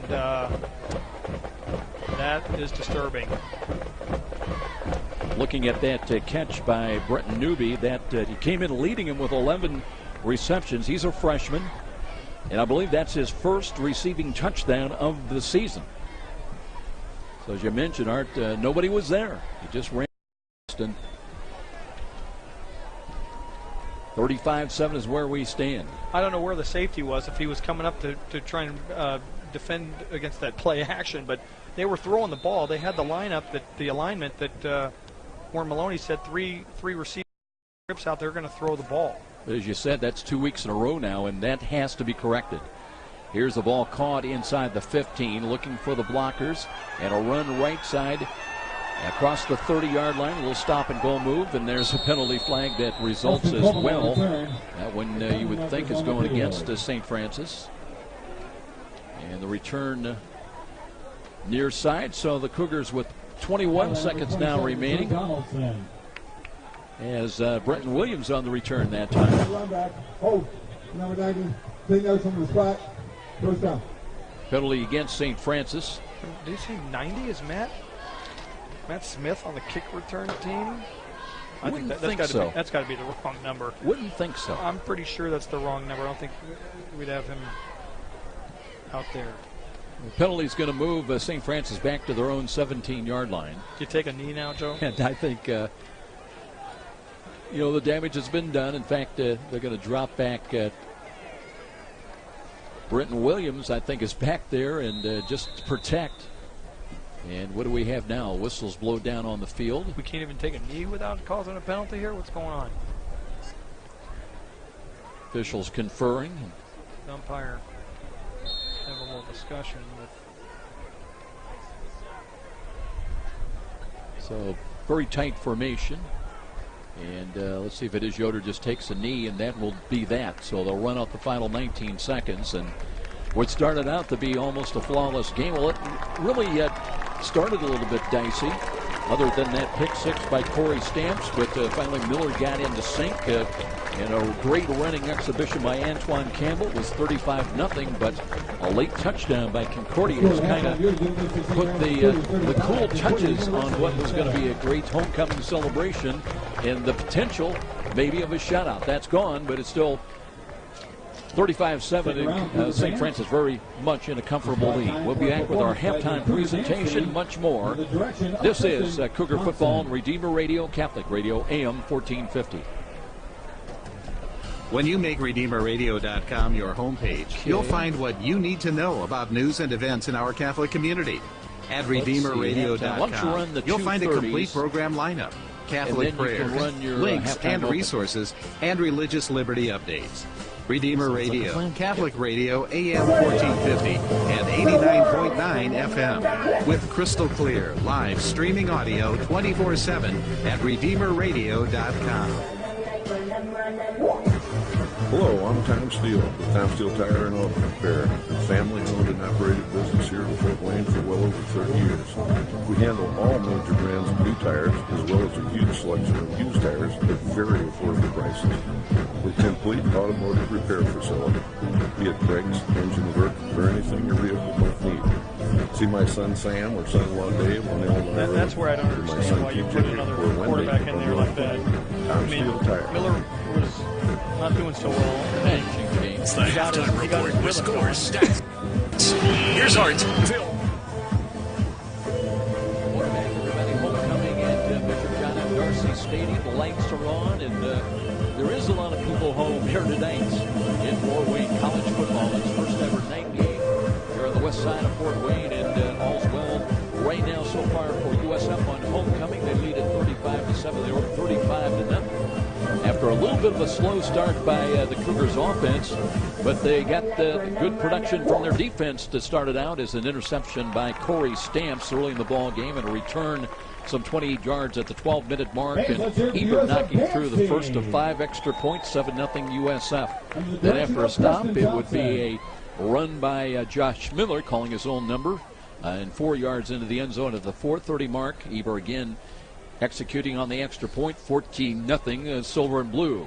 Miller then going on the beautiful pass play, deep post, good for 38 yards at the 1:22 mark of the first quarter. And on the receiving end, Austin Coleman with his 4th receiving touchdown of the season, 21-0 USF at the end of that first quarter. Nice run by Antoine Campbell, capping a 13-play, 88-yard drive with 10:04 left in the second quarter. 17 yards. Campbell just would not be denied as he cartwheeled into the end zone the final 3 yards. Eber with the extra point. Cougars were on top, 28-0. And then after Kelsaw with a great catch at the 1-yard line, set up a 1-yard run by Andre Turner with 2:37 remaining until intermission, 35-0 USF. And trying to run out the clock, they got the ball back again. But David Yoder trying to pass the ball to the flats. He was intercepted.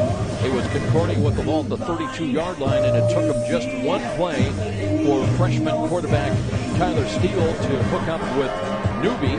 And that's Brent Newby on a 32-yard strike right down the middle. And with 29 seconds remaining, it was 35-7 after Nathan Smith added the extra point. So that's where we are here at halftime.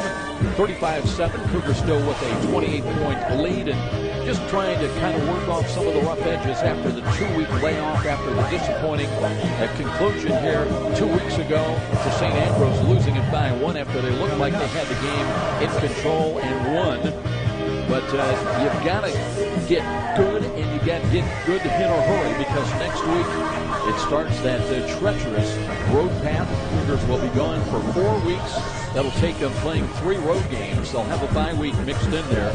But next Saturday night in Chicago against St. Xavier, a week off, and then down to Indianapolis against Marion, and then the following week out in Iowa against William Penn, and it just doesn't get any tougher than that. But here tonight, 35-7 at halftime, and we'll step out. We'll be back with Art Mandelbaum and a look at some of the halftime numbers and more of our halftime presentation.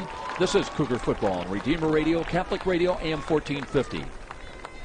Are you stuck having to find your own health insurance? When my employer dropped our coverage, I had no idea where to turn. Then I called PHP. I was connected right away to a real person right here in our community. PHP has an amazing team of member service experts who know our local healthcare providers and can answer any questions you have. Plus, PHP has a wide range of individual plan options to meet your needs and make sure you and your family have the coverage you deserve. And I love the fact that PHP is a not-for-profit insurance company, so their members come first. If you need health insurance, don't put it off any longer. Contact PHP, and a friendly, understanding service expert will take care of you and provide all the information you need. You can go to the website phpni.com or call 800-982-6257. Take it from me, in just a few minutes, health insurance will go from scary to simple. Tailgate. All you need is PHP. Todd Briscoe on the phone. At this time, I would like to introduce halftime here on homecoming at Darcy Stadium. Field all lit up, our Art, and really a great thing to see here on this Saturday night affair. You can hear this game tonight thanks to our communication sponsor, Dr. Todd and Mary Briscoe of Briscoe Family Dentistry. Your generous financial support helps make this Redeemer Radio sports broadcast possible. Need emergency dental care? Call Dr. Briscoe at 486-9950. That's 486-9950. And our game sponsor for tonight, the game is brought to you by Cedar Creek Carryout in Grable and Cedar Creek Beverage in Leo, where you can find quick small-town service for your USF football refreshment supplies. Kick off your good time with Cedar Creek Carryout and Cedar Creek Beverage. I want to take a look at some of the other games going on elsewhere tonight. St. Xavier, they're on the road. It's really across town in Chicago. They go to the north side, way up north, to take on Trinity International. Marion, they're home tonight. They are playing against Grandview. And Taylor playing at Trine in a non-conference matchup. Siena Heights, we'll see them in over a month. That'll be the next home game, but that's who's up next year at Darcy Stadium. And Siena Heights is idle tonight. In the Midwest League, Both William Penn 4-0 and St. Ambrose 3-0. They're idle, so they're not playing tonight.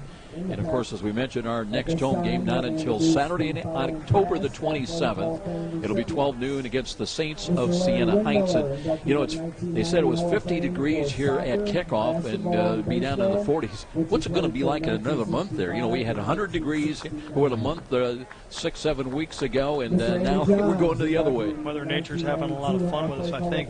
Joe, we're waiting on statistics. I have a couple of unofficial statistics. Josh Miller, who started off, what did I say? He only completed, I think you had him 1 for 7 at 1 point. One out of his first 7, so he was 1 out of 7. He ends up 11 for 27, which makes him 10 out of 20. He ends up with 142 yards and a touchdown. Antoine Campbell, already 12 rushes, 98 yards and a touchdown, and he didn't touch the football for the last 8 minutes and 30 seconds of the second quarter, so he got 98 yards in roughly a quarter and a third, and so maybe a little bit more, a quarter and a half. So Antoine Campbell racking up yardage. We got to a point where we were pretty balanced. We could do what we wanted to do. We just tried something a little bit. We out-tricked ourselves with that last attempt at having Yoder come in there, and he throws a interception, and then we let the offense get behind us again. What did Coach D say? If you're going to make a mistake, make a big one? Well, he said make a good one. Oh, which was interesting. He said that twice. Apparently, he said it in the locker room. We heard him say it on his interview. And isn't that an oxymoron? A good mistake? I'm not sure. I guess if you're going to make a mistake, make one where you're trying to do something spectacular. But in all seriousness, you know, again, the emphasis the last 2 weeks has been on personal accountability, and in I sense there's been a little bit of a different attitude coming in here. You look at the receivers, even when the passes were not being caught, they're laying out for the ball. I mean, there's an intensity present tonight, and you see a little quicker step, I think, people executing, trying to be in the right place at the right time for the most part. And, you know, and then, like you say, then Miller finally settled down on target. They're making some plays. And how about Antoine Campbell, that last touchdown run where he literally just somersaulted into the end zone? That tells you something about these guys wanting to execute and get it right. Well, it's clear we also are intent on getting the ball in Austin Coleman's hands more. He's returning kicks, punts. He ran the ball. They threw him a lot of dink and dunk passes because he can turn a 2-yard pass play into a 60-yard touchdown. So that was important. But also, Joe, on the defensive side of the ball, despite the mistake that we let the receiver get behind us on that touchdown newbie at the end of the second quarter, we were more aggressive, and Warren Maloney said he was going to force his players to be aggressive by attacking the line of scrimmage. He did so. We saw the safety blitz. We saw linebackers blitz, and it did seem like we smothered them quite a bit more with aggressiveness. So we'll see second half. This is a different football team than we're going to play the next 3 or 4 weeks, and we better get the kinks out of the system. And I guess that's what I'm leading up to. Your point at taking, you know, so far you're up 35-7, but with what you're seeing so far in the first 30 minutes of this ball game, is that what can get it done against St. X and then Marion 2 weeks after that? No, I don't think so, because when you start off 1 for 7 and 2 for 12 or whatever it was, the way Miller did, you're already 14 or 21 behind playing against those really good teams. You can afford to do that against Concordia, but you're going to punt the football to St. X or Marion, these vaunted teams. You know, that many times you're going to stumble on your own self. Yeah. At the beginning, you just can't get away with it. It's not going to happen. You better come to play better even than we came to play today. We got warmed up and got revved up to where we need to play, but we better come to play from the first gun, first whistle. And don't forget, next week we'll see Shane Zachary on the receiving end of Jimmy Coy passes, and they won a national championship, and they'll come in and come home with a lot of confidence next week. Absolutely. It's a good football team, and we're going on the road. It's hostile. We're playing at night over there. I don't know, are we going to drive up in the morning, the team? I don't know if they're going the night before, or Kevin doesn't like. Coach doesn't like to sit around all day for those night games, but that's a bit of a drive, 4 hours on a bus for a football game later that day. I'm just hoping we don't hear that blasted jingle that they love to play after every touchdown. You're going to hear it from the Blackhawks. You're going to hear it unless we hold them out of the end zone, and we better improve on defense if that's going to happen. Here tonight, it's 35-7 on homecoming. Cougars leaded by 28, and we'll step out, but we'll be back with more of our halftime presentation. This is Cougar Football on Redeemer Radio, Catholic Radio, AM 1450. Matthew F. Hatfield, a health insurance specialist for those aged 65 and older. 30s. And for Let's those hold under on. Let's age just run the 65 130 receiving here. Social Security disability. Matt provides Medicare supplement plans, Medicare Part D prescription drug plans, Medicare Advantage plans, dental, vision, and hearing aid insurance plans, and long-term care insurance plans. For taking good care during the best years of your life, call Matthew F. Hatfield at 484-6606. It's halftime, 35-7 is our score. Well, you look at some of the differences, Art, some of the stats we can give you are really team numbers coming in to start this ball game. St. Francis with that 2-1 record, averaging 33 points a ball game. They were giving up 18.7. Concordia averaging 9.3. I think right now they're thrilled to death. They got 7 on the board, and they knew it was going to be a tough matchup against the 12th-ranked Cougars. But they've been giving up 39 points a ball game. USF already in 2 quarters with 35. So, you feel for head coach Nathan Robbins in his 3rd year, trying to build a program. He's really got to have a lot of respect for Kevin Donnelly, because that's what we did here 15 years ago. And remember, we won that first game at St. Xavier, had 50-some points. We thought, hey, this is no big deal. Only won one more game the rest of the way, had just 2 wins on that season. But from that point on, St. Francis and the football program was a different program. But you know what, Joe? I think this is a different league now than it was in the late 1990s, and I'll tell you what I mean. We have more teams in the top 20 than far more than we had back then. I mean, we've got coming into the season, we really had 4 teams in the top 10 with William Penn, St. X, Marion, and St. Francis. We've dropped out of the top 10 now, but I think it's a better conference than it was 14, 15 years ago, and Concordia is suffering the consequences of that. I think that they look like they're a better football team this year. It's hard to say, they're down 35-7, but they're better. We were up 41-0. They couldn't even feel the kickoff to start the game in the first quarter last year. They're a better football team, and as a result, I feel like they'll come along, and they're going to get tough, and they have to, and the competition at this level makes you get better. But I also think back, I mean, you had the Genevas, you had the Walshes in there, and, the competition was pretty good, even in the early days, But St. Francis, I think, established a sound foundation, and part of that was built on, you had the ability to go down and recruit out of Indianapolis. Now with Marion down there, that takes away some of that influence by St. Francis to a certain extent. But now you also have multiple teams from our conference who have played for or won national championships. And when we came to this conference, there were teams who were good, but they hadn't played for national championships. St. X, Marion, St. Francis, I'm forgetting somebody else. Somebody else in our conference has played for national champions. Anyway, they've gone far deep into the tournament. But, Concordia has a tough task to build a competitive program, but I won't be surprised if they do. They've made a big jump from last year. And to your point, too, I think the national perception of the Mid-States Football Association has changed. When we first started, everything was about the GPAC. And Sioux Falls and, Morningside and all those teams, and maybe rightfully so. But now you win a national championship and, things change. Well, the Mid-States has slaughtered the GPAC. I mean, Morningside and those teams have come over here, and it's been Katie bar the door. Who we play? Missouri Valley or whatever. We drove over there to almost Kansas City last year, and they were ranked higher than us and home game and whatever, and we knocked them around pretty good. So. And 2 years ago, it was the trip over to St. Louis to actually St. Charles to take on Lindenwood. Yep. A marvelous facility, great football team, a lot of talent. We didn't think the Cougars could match them in a shootout, and that's exactly what happened. Tierney played a perfect game over there, and we won. But,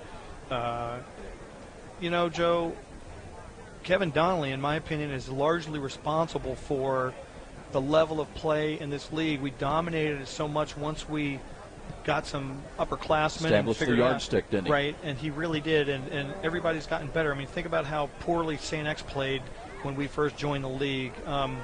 There were some teams that were just not very good that now are a lot better. And St. Ambrose has gotten a lot better. William Penn was horrendous and is a lot better now. I mean, I remember we went over there and played William Penn, and it was like playing a high school team. But I think we've helped to raise the level of play, but we've, as a result, been our own worst enemy. We don't have an easy game any week. This one maybe is an exception. Kevin Donnelly came in with 256 career coaching victories, and he'd love to get that 257th tonight. And we were trying to find out how Dickinson State was doing, and haven't had much success with that so far tonight. But we'll see how that all shakes out by tomorrow, certainly. And we're waiting right now. The specialists have come back out. I tell you what, let's take a quick 30-second break. It's halftime on homecoming and under the lights here at Darcy Stadium. 35-7 our score. This is Cougar Football on Redeemer Radio, Catholic Radio, AM 1450.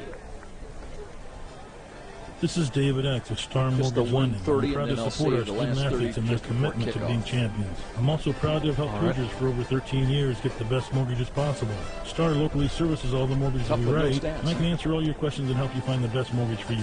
With fixed rates as low as 3.25 APR, now is a great time to finance or refinance with Star. So call me, David X, at Star 260-418-6191. Member FDIC Equal Housing Lender.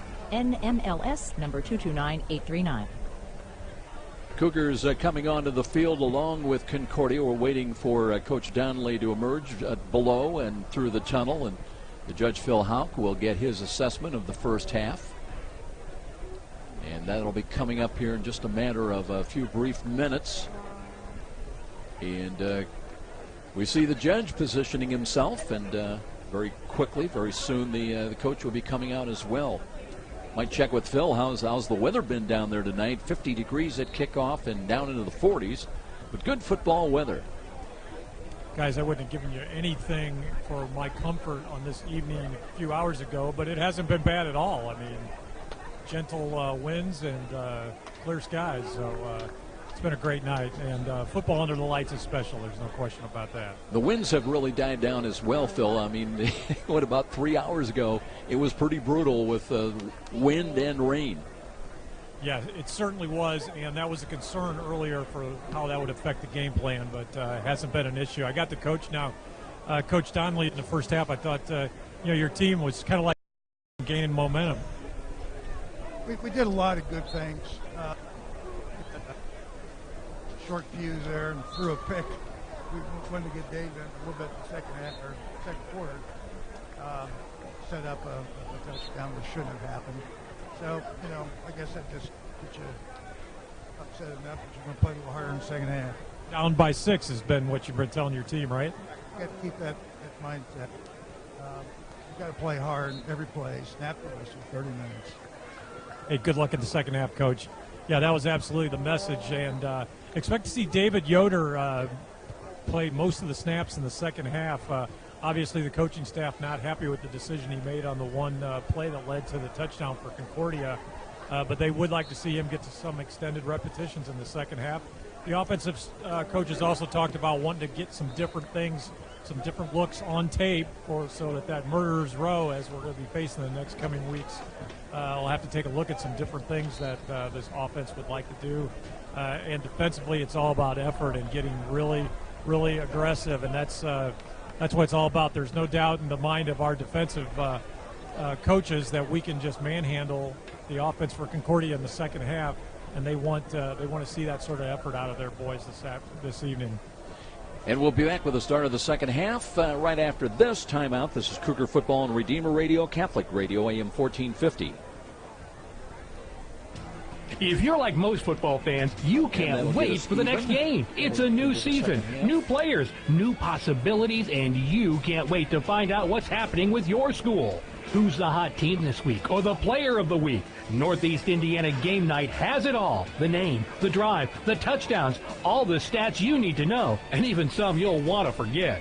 Look for Game Night's Facebook page to receive up-to-the-minute updates on Northeast Indiana high school football. Cougars win the toss to start the ball game. They wanted the ball, and so it'll be Concordia to get it first to start here in this second half. Well, Joe, it's going to be about forgetting what happened in the first half, really for both teams. Concordia needs to come out here and start over and see if they can win the second half. And St. Francis, as Coach Donnelly and Phil said, we need to play like it's 0-0 or we're behind 6-0. It's interesting. I'm really interested that David Yoder's going to come in and play most of the snaps of the second half. I kind of felt like Miller was starting to get his groove, and And would they commit to him in the second half and just see if they could keep him improving? But apparently we're gonna go with at least the two-headed monster and get Yoder some opportunities. Here comes the kick by Colin Carmen. He drives it high, end over end into the end zone, and Donaldson just looks over his shoulder. So that'll be a touchback. It'll come out to the 25-yard line. 1st and 10 for the Cardinals now. Early moments of this second half, 35-7 USF. Joe, we ran we ran 51 plays in the first half, which is amazing. If you run 80 plays in a game, that's a lot. We ran 51 plays. They only ran 25. So we possessed the football the overwhelming majority of the first half. I don't have exact numbers, but it's clear that that was the case. And that 25th play got him into the end zone for a touchdown.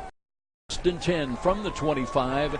They've gone all the way tonight with the freshman quarterback Tyler Steele. Wants to throw and throws low and wide and incomplete.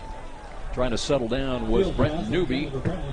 And now there's a little bit of pushing and shoving in the backfield of Concordia. Looked like Matt Smith got tangled up with Izakura.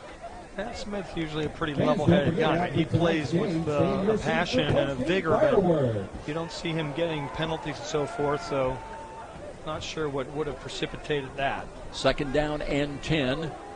Spread offense once. They do have an offset eye to the right for Tyler Steele. And he'll look to hand the ball. No, he play action fake throws to the corner. Nobody's there. That was, I think, one of the assistant coaches or the side judge, because that one just took off and he may have felt some pressure coming and just got rid of it, threw it away. That was ill-conceived. I mean, there was nobody over there. I don't know if it was a broken play or just a really, really bad pass, but 3rd down, and Concordia has kind of started the same way they started in the first half. 3rd down and 10 coming up. Brandon Davis checks into the game at tight end, brings the play in from as well. And they're going to split him out wide to the left side. Cougars playing off 5 yards defensively. Now empty backfield, 3 wide to the right for Steele. Now whistles blow. The play clock may have run out. Delay of game will be the call. So it'll be 3rd down and 15 for the Cardinals. 5-yard penalty, 3rd down. Well, a little bit of shooting themselves in the foot there. That'll move the ball back 5 yards to the 20-yard line. 5th penalty against Concordia. DeMario Burton stays in. They'll flip-flop him and split him wide to the left. Newby comes wide to the right. So they have one running back behind Tyler Steele. Short drop, wants to throw, screens the ball, tip ball, and that's dropped incomplete. And that's what they've basically been trying to do, just the short patterns, screens, and nothing really deep other than the touchdown they hit with Newby just before halftime. Joe, I have a couple of Big Ten scores in the second quarter. Notre Dame 3, Michigan nothing. Minnesota 7, Syracuse 3. And in the first quarter, Louisiana Tech 21, Illinois 7. We'll see Aaron Knight back in punt return. Now waits at the USF 40 for Tom Greenwood's punt at the 5. Steps into it, got a spiral. Been one of the better kickers, and Knight calls fair catch and grabs it at the 40-yard line. So very good field position for USF now with their first possession to begin this second half. They lead visiting Concordia at 35-7. 40-yard punt and the fair catch. So I just said St. Francis with great field position at their own 40. 14:39 to go. They really didn't knock any time off the clock, did they? 21 seconds for that 3-and-out. David Yoder, the 6'3 junior quarterback, will start now running the Cougar offense, coming in 18 of 27 through the air for over 200 passing yards. Hands the ball off, and Campbell wants to break it off to the left side and has to cut it up across the 40. Get about a yard and a half gain that time. He's very close to 100 yards. Gabe Cox got in there, the middle linebacker, and slowed him down. Call a gain of 2 for Campbell. Should be right about 100 yards now? Yeah, he's maybe a yard or 2 shy now. Betcher in wide to the right. Up on the slot, the right side is Austin Coleman. Again, he'll draw double coverage on 2nd down and long for Yoder. Yoder with 10 on the play clock and has the snap. Gives ground in the pocket, looking flush to his right. Scrambling, throws on the run. He's got a catch, Betcher, and down the sideline, stepped out of bounds at about the 47, maybe the 46-yard line. Yoder, nice throw on the run, though. He really did make a nice throw. He scrambled away from pressure. He fell to his left side. He rolled to the right, and Betcher did a good job of running with him and getting to a place where he could make a play to help him. 12 yards on the pass play and a first down. Joe, we have 20 first downs now in the game. And that's going to help David Yoder's confidence. Remember, it was not so confident right at the end of that half when he threw an interception, and then they scored the very next play. Yoder taking the snap again. They're into Concordia territory and a run-off tackle left side. Campbell straight arms one, cuts to the 30, and delivers another blow at about the 28-yard line. He stepped out of bounds right there, but Antoine Campbell, vintage run. Boy, Monte Mixon was introduced to Antoine Campbell's, the heel of his hand, that on his forehead, or at least the forehead of his helmet, and Mixon ended up on his back, and that was after was going to be about a 5-yard gain, and it turned into what was a 17-yard gain. First and 10 from the 28. Cam Smith in wide right. Formation otherwise as they go into the goal line offense with a tight end to the left and the handoff, and here's a run up the middle. Tough run and a lot of traffic out there. There's Brenton Williams working in the backfield, and again we've got some extracurriculars going on. Went away. Matt Strzelkowski got involved with one of the Cougars. A little frustration going on right now. We've got one of the Cardinals down on one knee. I think that's just for a shoelace, though, Cortez Smith, and he's back on his feet. But that was a good gain of about 6 yards. Second down and 4. And they'll stay in the goal line offense, and it's Andre Turner in at fullback. Campbell at left half. And David Yoder's got motion now and pitches the ball to Campbell. Looks for a lead block from Cam Smith, and he'll cut to the right corner and walk into the end zone. Cam Smith, we talked about a block on the corner.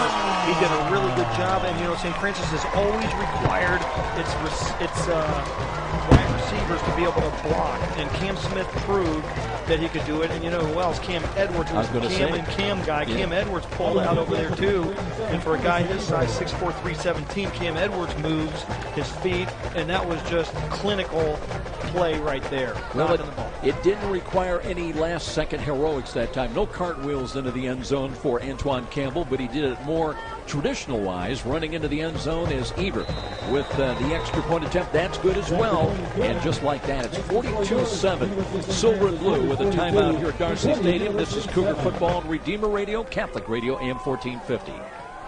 Let's face it, sometimes bad things happen to good people, and sometimes you need the help of a good attorney to sort things out. For over 30 years, Denver, Jordan has been helping those who need expert litigation and ethical representation. Whether it's a need for expert litigation in business, personal injury, or domestic relations, know that Denver, Jordan always has your best interest in mind.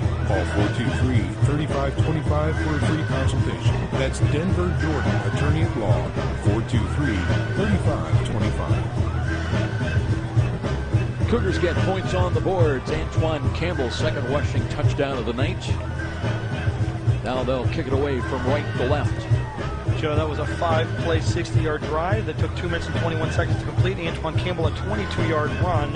Ebers, PAT's good. St. Francis 42, Concordia 7. And this game is brought to you by Cedar Creek Carryout in Grable and Cedar Creek Beverage in Leo, where you can find quick, small-town service for your USF football refreshment supply. Coffee or good times with Cedar Creek Carryout and Cedar Creek Beverage. Donaldson and Newby are back deep. Newby takes it at the 6, straight ahead across the 10, 15, 20. A little bit of running room out across the 30-yard line all the way to the 34. That's his best return of the night, and a little better field position now for Tyler Steele if he stays in there at quarterback to work with. It's a 28-yard return for Newby. And Joe, Concordia has only gained by actual offensive plays 1 first down in the game. They've only got 1 first down. They've got no first downs by penalty. They have 1 first down that they've gained. That's a tough night, I'd say. Tyler Steele, the freshman quarterback, brings his team up to the line of scrimmage. He'll have an offset eye. Fullback off to his left. as he waits for the snap out of the pistol, hands the ball off at a runoff tackle, and nothing. Well, good stumble effort. Second effort up to the 39 with that run. Cougars had a shot at him right about at the point of attack as Keith Lewis came up and slowed him up a little bit, but that's a gain of 5.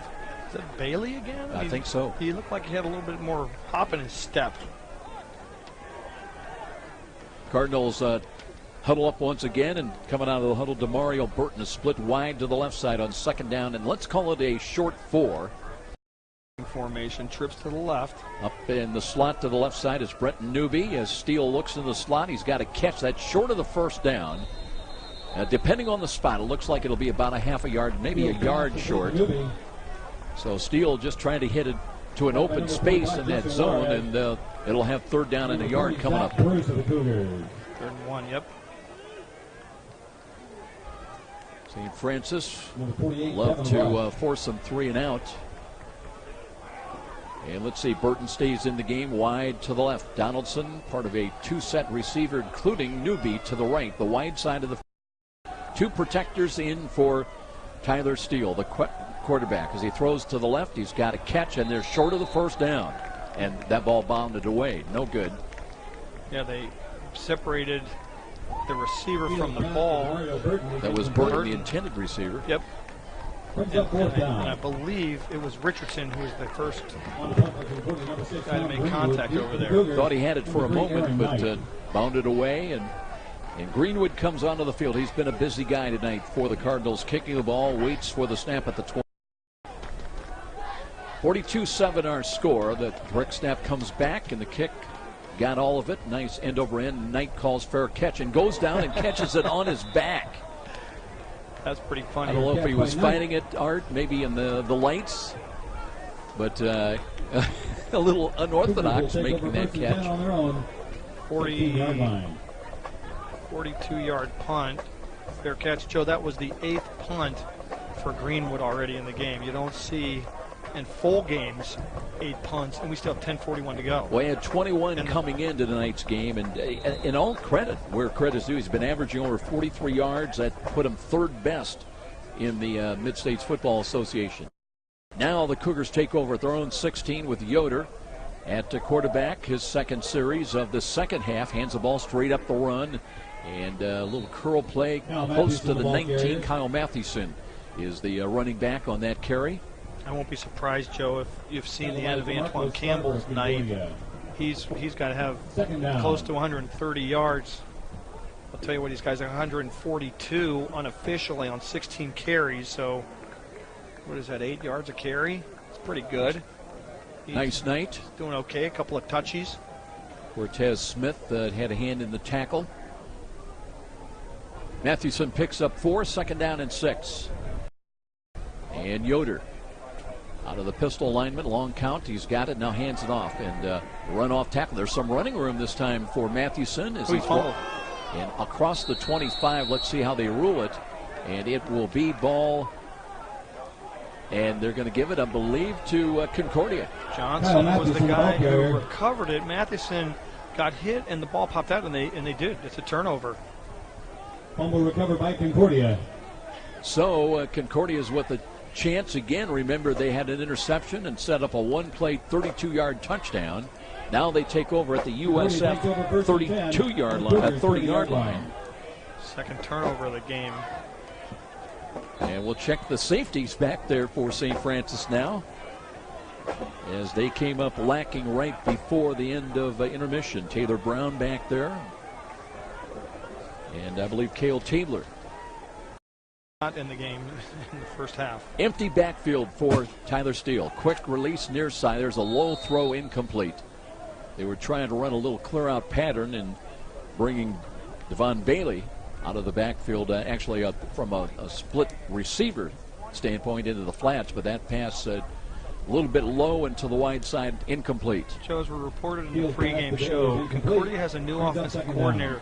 It looks like he's got a good scheme, but he's really limited on what he can do. We're seeing a lot of the same plays over and over again, and that's what you have when you have a young team, a young offensive line. You can do things quick, simple, and get really good at just a few. Whistles blow. The false start on 74. He totally moved.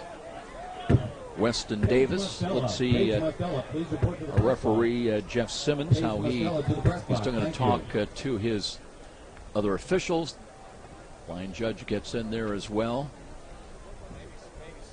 I don't know. Jeff Simmons is the referee. He threw the flag. Why does he have to have a conference with anybody else? I think what he's checking is if St. Francis might have drawn him across, if they might have got into the neutral zone. All right. No flag on the play. He was going down. Okay. No flag on the play. I'm going to stop my microphone midway. Jeff? So it'll remain 2nd down and 10 from the 30-yard line. Joe, did you know that some of these replacement referees in the NFL are NAIA refs? Did you see any of these games? I saw them from someone from the Arena Football League. I recognized some names. Well, they officiated like they were officiating arena football games, and unfortunately NAIA as well. 3 wide to the left side, including Newby along with Donaldson. Here's the throw, and it's caught at the 25-yard line, and a little turn after the catch, and they going to get it down to about the 22-yard line. Demario Burton on that catch, and that's good for 9 yards, so 3rd down and 1. Now a little zip in their step as the Cardinals come quickly up to the line of scrimmage. And Tyler Steele, traffic, sets his team down with 9:20 remaining in the 3rd quarter, calls his own number. Did not get it on the first surge. And got it on the second effort, though, might get him. They're going to mark him down right about the 20-yard line. That's where he had to get. It's really close. But they're going to go for it. 15 minutes, they gave it to him. So they moved the change. Jeff Simmons says 1st and 10 for the Cardinals. So I think that's only the second first down for Concordia in the game. Cougars with 4 down linemen now. Steele takes a look at that Cougar front 4 as he has the snap, short drop, looks that screens the ball left side, and Bailey, and they're swarming upon him at about the 18-yard line. Boy, that was a lot of effort for not much, and they've got a player down. It's one of their linemen. By number 440 Stamps. Stop is made by Stamps, but as you mentioned, we have an injury timeout with one of the offensive linemen down on his stomach right now, and we'll keep things right here. You can hear this game tonight thanks to our communications sponsor, Dr. Todd and Mary Briscoe Family Dentistry. Their generous financial support helps make this Redeemer Radio sports broadcast possible. Need emergency dental care? Call Dr. Briscoe at 486-9950. That's 486-9950. Well, that's a freshman right guard, Humphrey Ijakura, that jumped up and walked off the field under his own power. He might have got that wind knocked out of him. Clock is moving, 8:45 remaining in this 3rd quarter, 42-7. Concordia trying to capitalize on a fumble recovery that started them at the USF 30. 2nd down from the 19-yard line. Empty backfield again for Tyler Steele. And play action fake, and he wants to throw the ball the middle, and he's got a ball that is incomplete. And boy, I tell you what. No, he caught it, Joe. Did he catch it? They rule it as a catch down around the 10-yard line. That was Donaldson that somehow held on. He got upended immediately after he touched the ball. And they had another player down on the far side that's still down. Donaldson got hit as he jumped and flipped over, but kept his hands on the football. First of all, Joe, 27 on the defense. We have the distance to the goal. First down. Newby's hurt, and he's not the guy who got hit, but Joe, they called that hitting a defenseless receiver. How do you call it that? I mean, the guy jumps up for the ball, you got to tackle him, and he happened to hit him low because the guy jumped so high. That I don't agree with, and I'm all about safety. That's Newby who's injured, Joe. That's bad. I don't know. Jamel Green picked up the penalty, but like you say, it's a tough penalty, a tough call. But it'll be half the distance to the goal, and that'll put the ball down at the 5-yard line now. So 1st and goal for Concordia. Trying to get their 2nd touchdown of the night.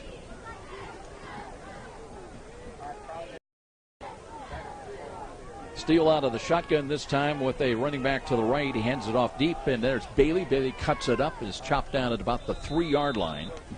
Trying to work off to his left side, but brought down by number 27, Jamal Green of the Cougars.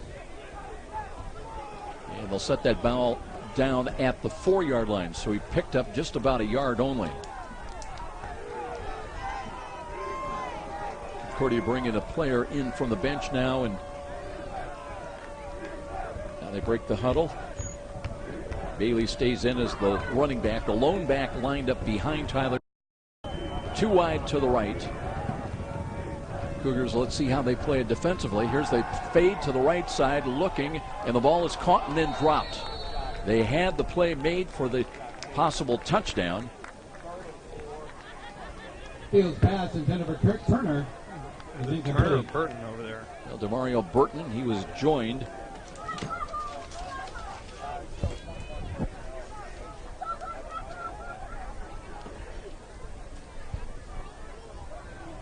The defender over there, Joe, I think was Keith Lewis, the cornerback. I'm dropping everything. It's all right. That was Corey Turner over there. Now they come up quickly to the line of scrimmage at 5. Steele takes the snap, drops, throws over the middle, had a catch, and there's a penalty flag, and it's caught for a touch, and I believe that's Brandon Davis. That was a great catch, Joe. The defensive player, I lost, I think the defender on the play was Zach Bruce. No, it wouldn't have been. Defensive end. 39, that's who was defending. Taylor Brown had him well covered. They called pass interference, and it didn't matter because the catch was made anyway by Davis. So a 4-yard touchdown pass. They'll decline the penalty. They'll take the touchdown, and it's twice now on turnovers that Concordia put points up on the board. 7:22 the time of the score here in the third quarter. The Nathan Smith extra point attempt is good as well. The extra point is good. So 42-14, a little respectability now for Concordia. And we'll step out. This is Cougar Football on Redeemer Radio, Catholic Radio, AM 1450. Tri-State Warehousing is one of the most complete service-oriented companies in the housing field today. Located in Fort Wayne, Tri-State Warehousing is a 50,000 square foot dry and temperature-controlled storage facility serving 2/3 of the continental U.S. with overnight rail service. The dedicated staff and specialty services of Tri-State Warehousing are known throughout the industry. For great things in store, call Tri-State Warehousing, 260-436-2010. That's 260-436-2010. 42-14 ball game. Let's go down and check in with Phil Houck. The lights that went off in the press box up there, so I wanted to make sure you guys were okay. But the Cougars are doing okay despite the 2 turnovers that have led for touchdowns for Concordia. There was a lot of unhappiness with the penalty call that got Concordia up to the goal line and ended up in the touchdown 3 plays later. But that may serve as a point of motivation on the coming drives. Offensively, it was a brutal hit on the Cougars that caused the fumble on the prior drive. You score more points. Back to you. Here comes the kick by Concordia now, and it'll come up to Kelso, I believe it is, at the 20-yard line. It's got some running room up the middle as it brings it across the 30 to the 35. That's Coleman. Austin Coleman near side, 40-45.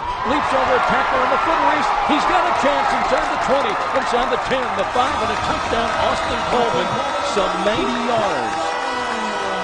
What did he get? About the 9-yard line, I think, Joe? Maybe 91, but Austin Coleman, they had several shots at him, and he would not go down. Wow, he had his mind made up on that return. Want the light back on now? That was short-lived, you know. It worked, though, didn't it? It did. It was good luck. Changed the face of the game. Let's call it a 91-yard kickoff return for the moment. Still waiting for stats, aren't we? They've had some problems with the computer.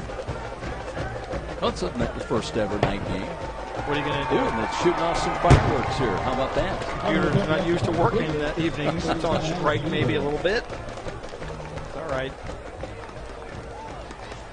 So Emerson Ebert comes on, and boy, that's just so great to see Austin Coleman doing what he does best, and you're going to need that guy down the stretch here with this tough slate of games coming up on the road.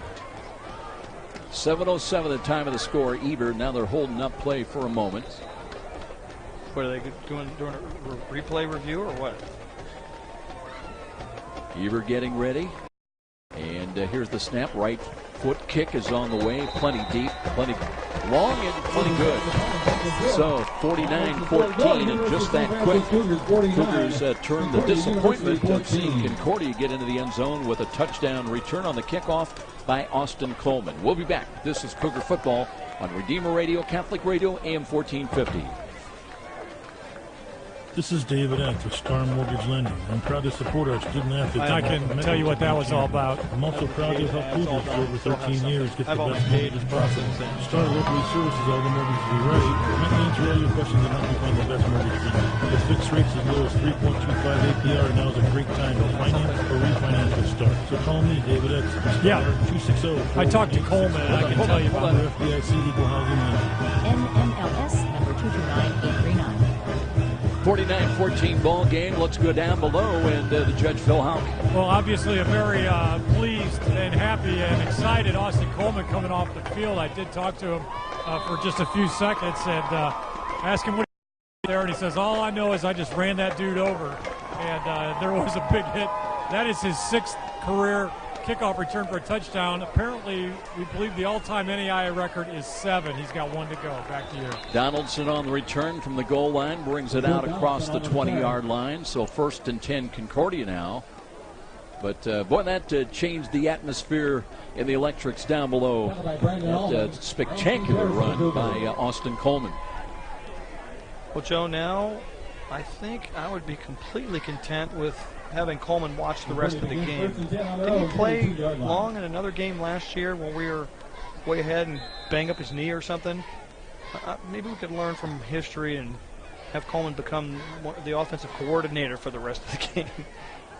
Cougars back 35 now here at home. Kevin Bush checks in, part of a front offensively by St. Francis. Motion right to left behind the line of scrimmage by the Cardinals. Low snap, but that's picked up, and they'll hand the ball off. And wow, Bailey was going to lose a yard. They started at the 10. They gave him a good spot after that kickoff at the 22, but now they'll lose a yard back at the 21. Marcus Neal in there defensively at one defensive tackle. Looks like Lance Carey, the other tackle. Bailey has 10 rushes for 10 yards.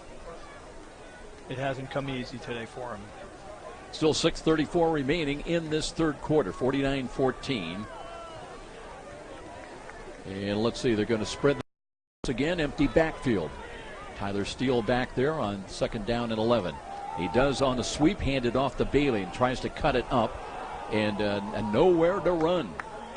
Maybe gets back to that original line of scrimmage, maybe another half a yard, but it'll still be 3rd down and very long.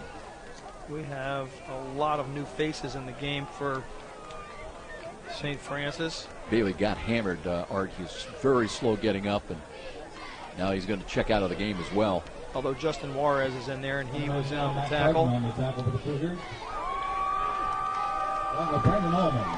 Brandon Allman was another guy in there on the tackle. And they ran to Jake Allenstein. He's in there at right defensive end. So 3rd down and 9. Well, Tyler Steele needs 9 to his own 32-yard line. Blitz coming defensively either side, and boy, there they were coming, and Allen was first in about 3 yards into the backfield. He had the initial stop on the ball carrier for Concordia. It'll be 4th down and 13. Big loss. I think Caleb Mims was the runner, and Allen fought through there, as you mentioned. 3-yard loss.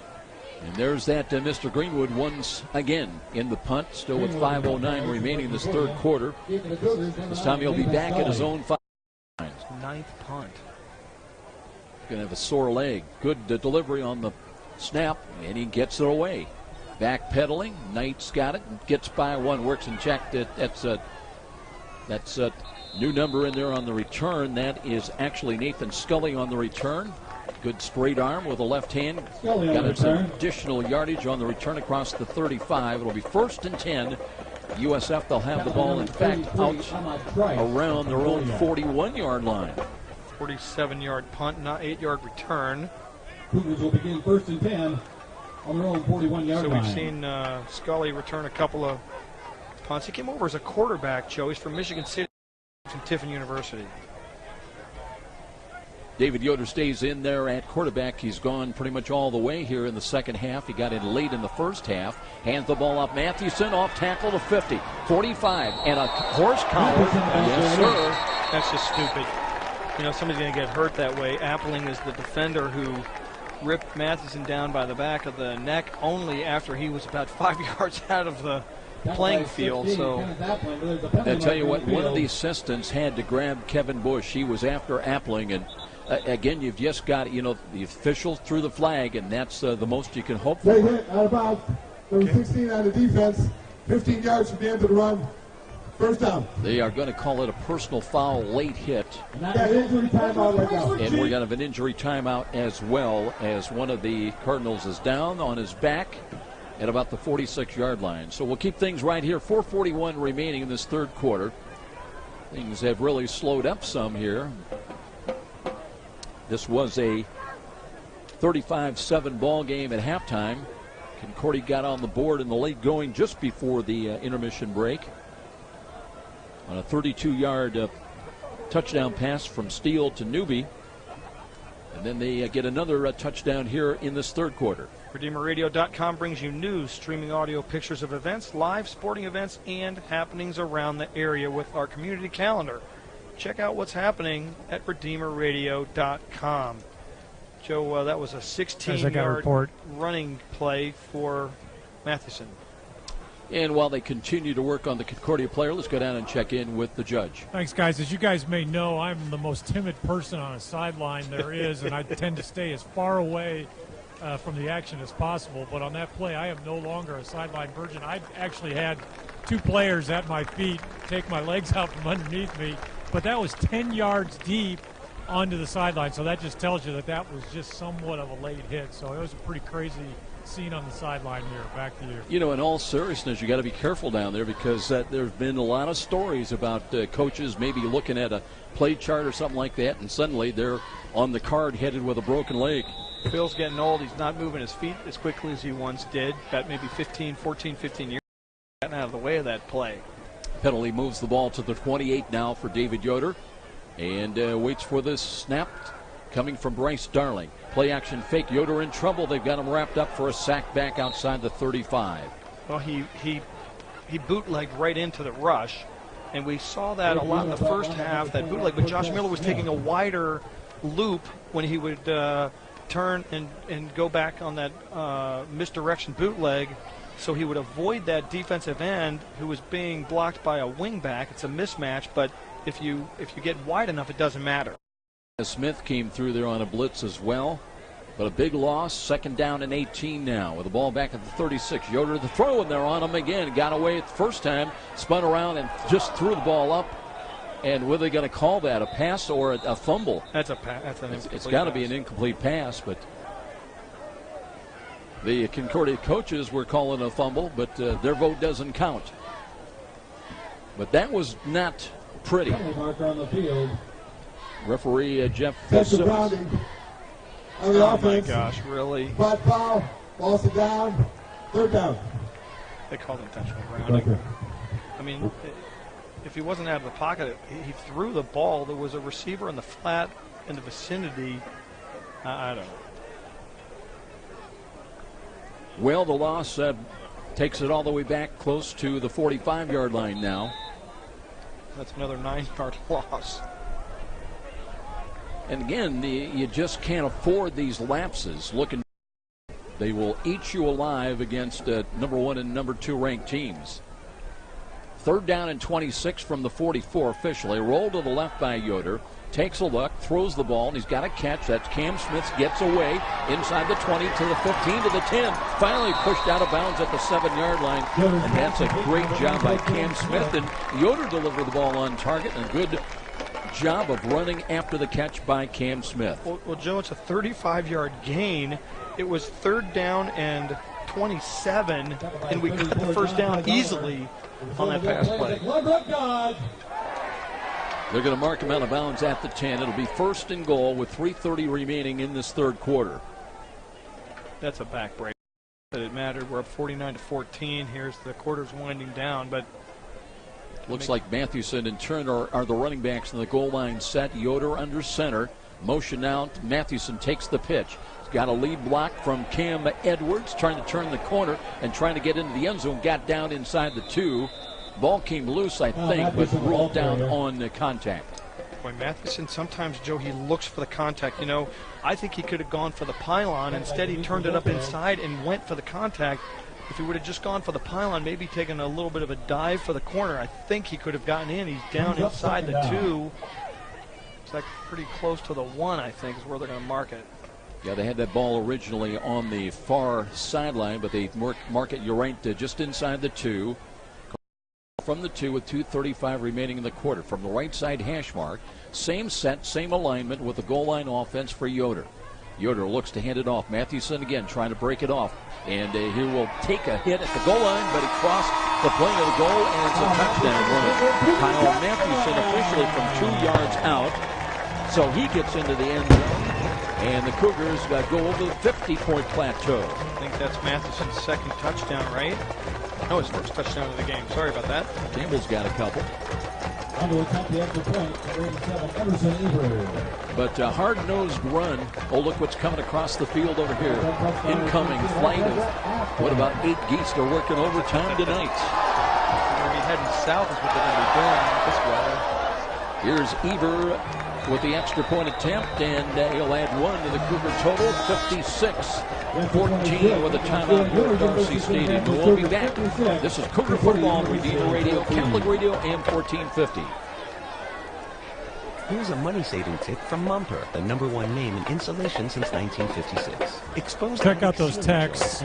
I'm proposing no player interviews after the game, and that we cover Kevin's presentation of the plaque from the NAIA, which will take place directly after the game, live on the air. I agree.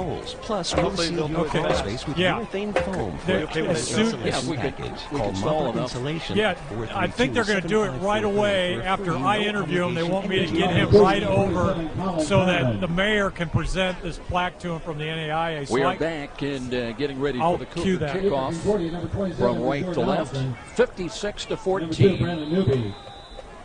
So that was a 6-play, 59-yard drive that took 2 minutes and 27 to complete. Kyle Mathewson with the touchdown run. Stretches the lead out to 42, and a driving kick and a yard deep taken, backing up. Let's see if that's Newby again, and up the middle of the field and across the 25, and they'll bring it out to about the 27-yard line. So Concordia will start over 1st and 10 once again. Mentioned the Cardinals idle next week, trying to recover from this one, and then they'll be on the road in Chicago to take on Robert Morris. You know, Robert Morris, you haven't heard a lot about them. They're kind of an independent listed in the Mid-States Football Association statistics. They're 3-1 this year. They join the league, I think, officially next year.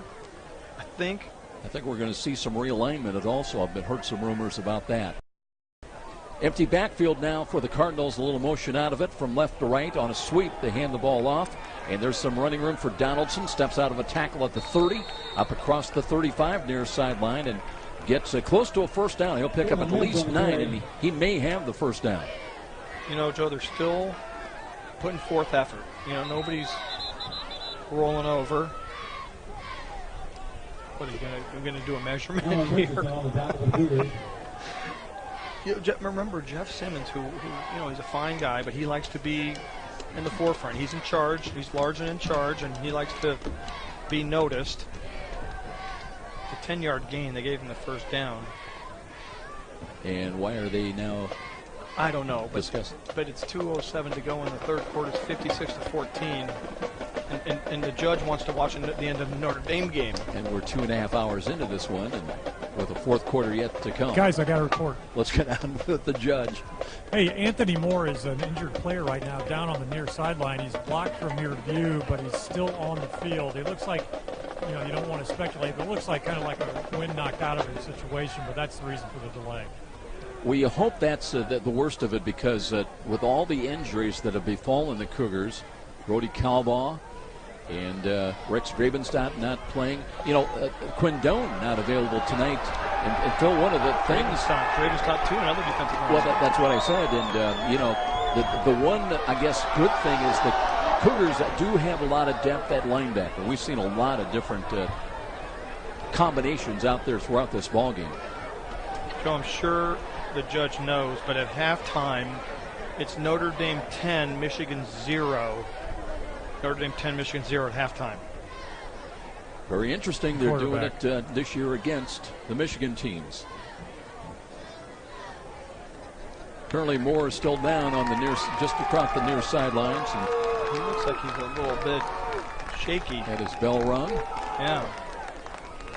Won't be surprised if they sit him down. Yeah, Dr. Pritchard and Clay, the chief trainer, they're walking him over. I can't tell if he's limping or just confused. Well, now, you've got to be so concerned about and they hold you out until you get a doctor's clearance. That's motion right to left again behind the line of scrimmage, but here's Steele and trying to screen the ball to Newby, but threw it too high. And good reason for that, because Newby, or I should say Steele, is picking himself up off the bottom of their turf. Yeah, we have not let up in terms of our defensive pressure. Zach Bruce. Yeah, Zach Bruce from Indianapolis. Ben Davis, he's a sophomore. He's a transfer from Eastern Illinois University. Haven't seen him play quite that much, but he's obviously on the depth chart. We was so impressed, I should say, by Zach Bruce and Jake Allen in that season opening game in late August down in Texas. They were just spectacular. Bruce with a sack. Jake Allen also had a couple of tackles for loss.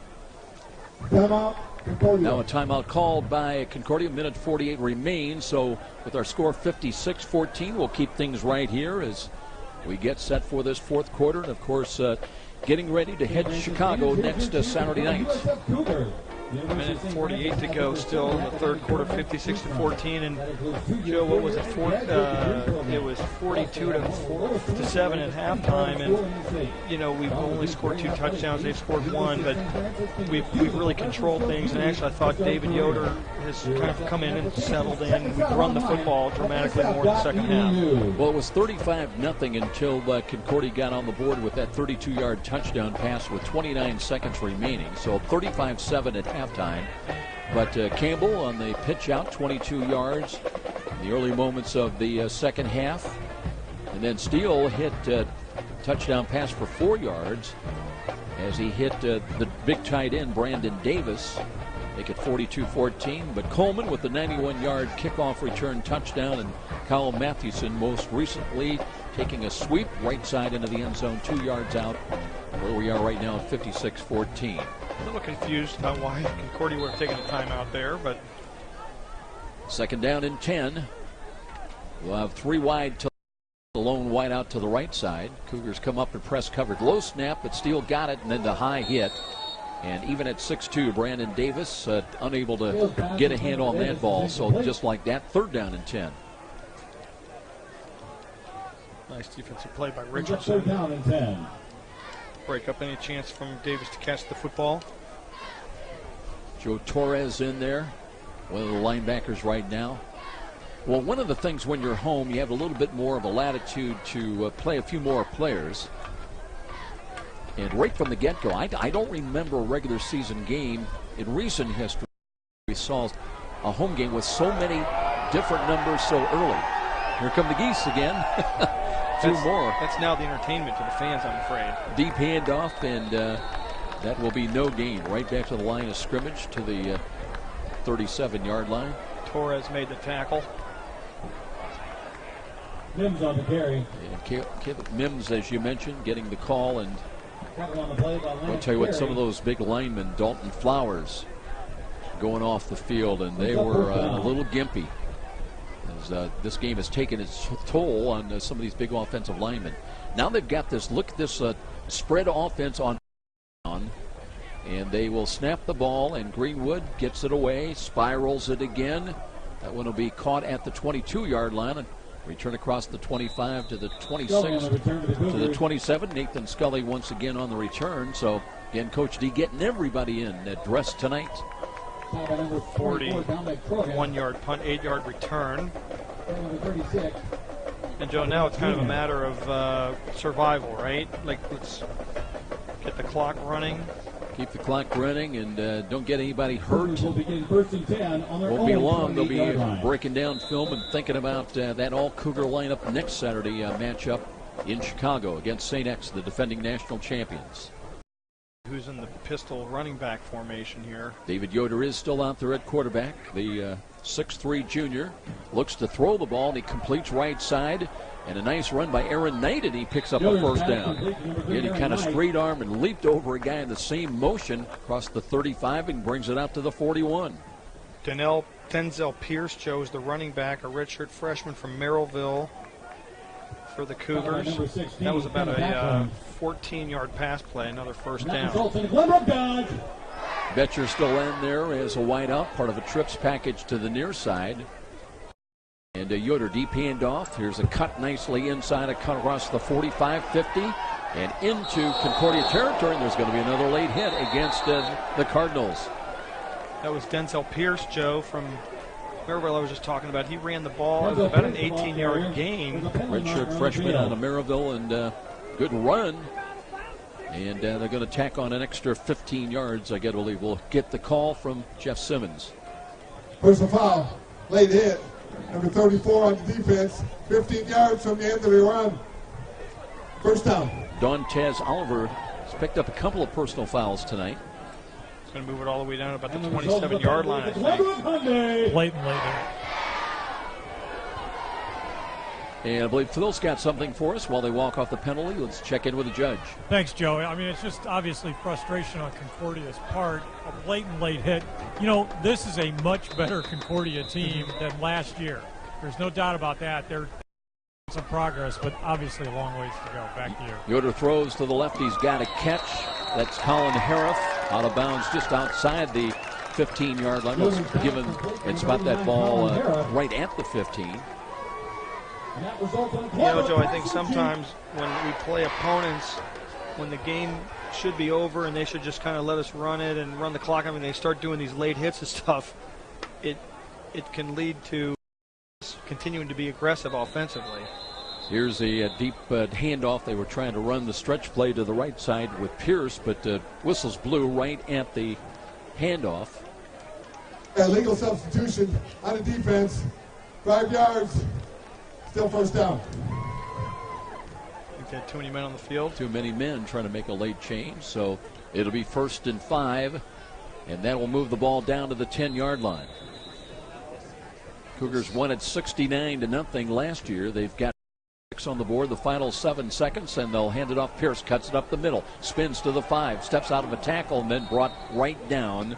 And they'll say the knee hit at the 5-yard line, and that will be the final play of this third quarter. 56-14. We move to quarter 4 action when we return to Darcy Stadium on homecoming and this first ever night game. This is Cougar Football on Redeemer Radio, Catholic Radio AM 1450.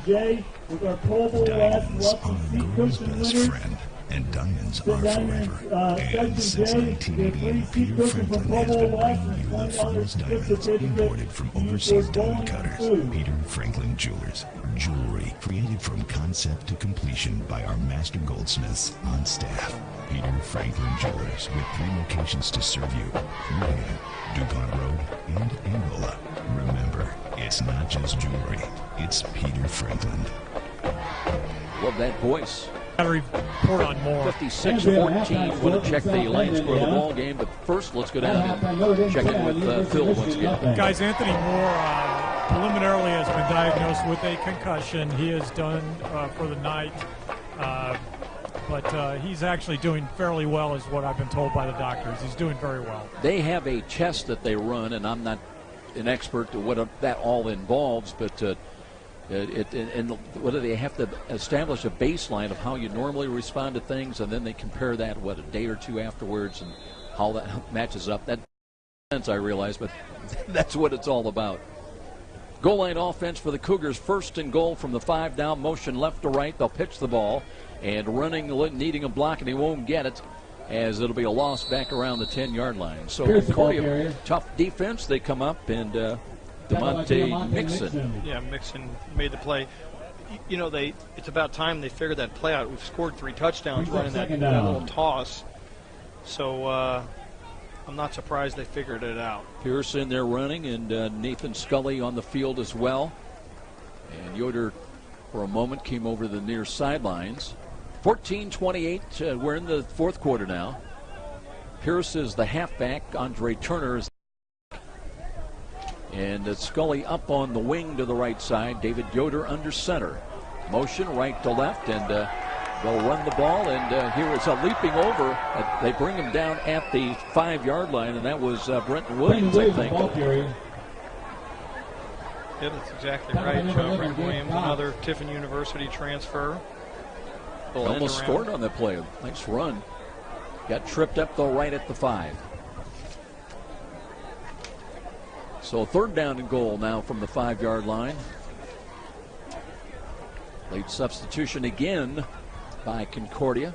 Cougars just coming up the line of scrimmage. Williams stays up on the wing to the right side. Yoder takes a look at that Concordia defense, now settles in under center. Ready to take that snap. Play clock at 7. Motion right to left by Williams again.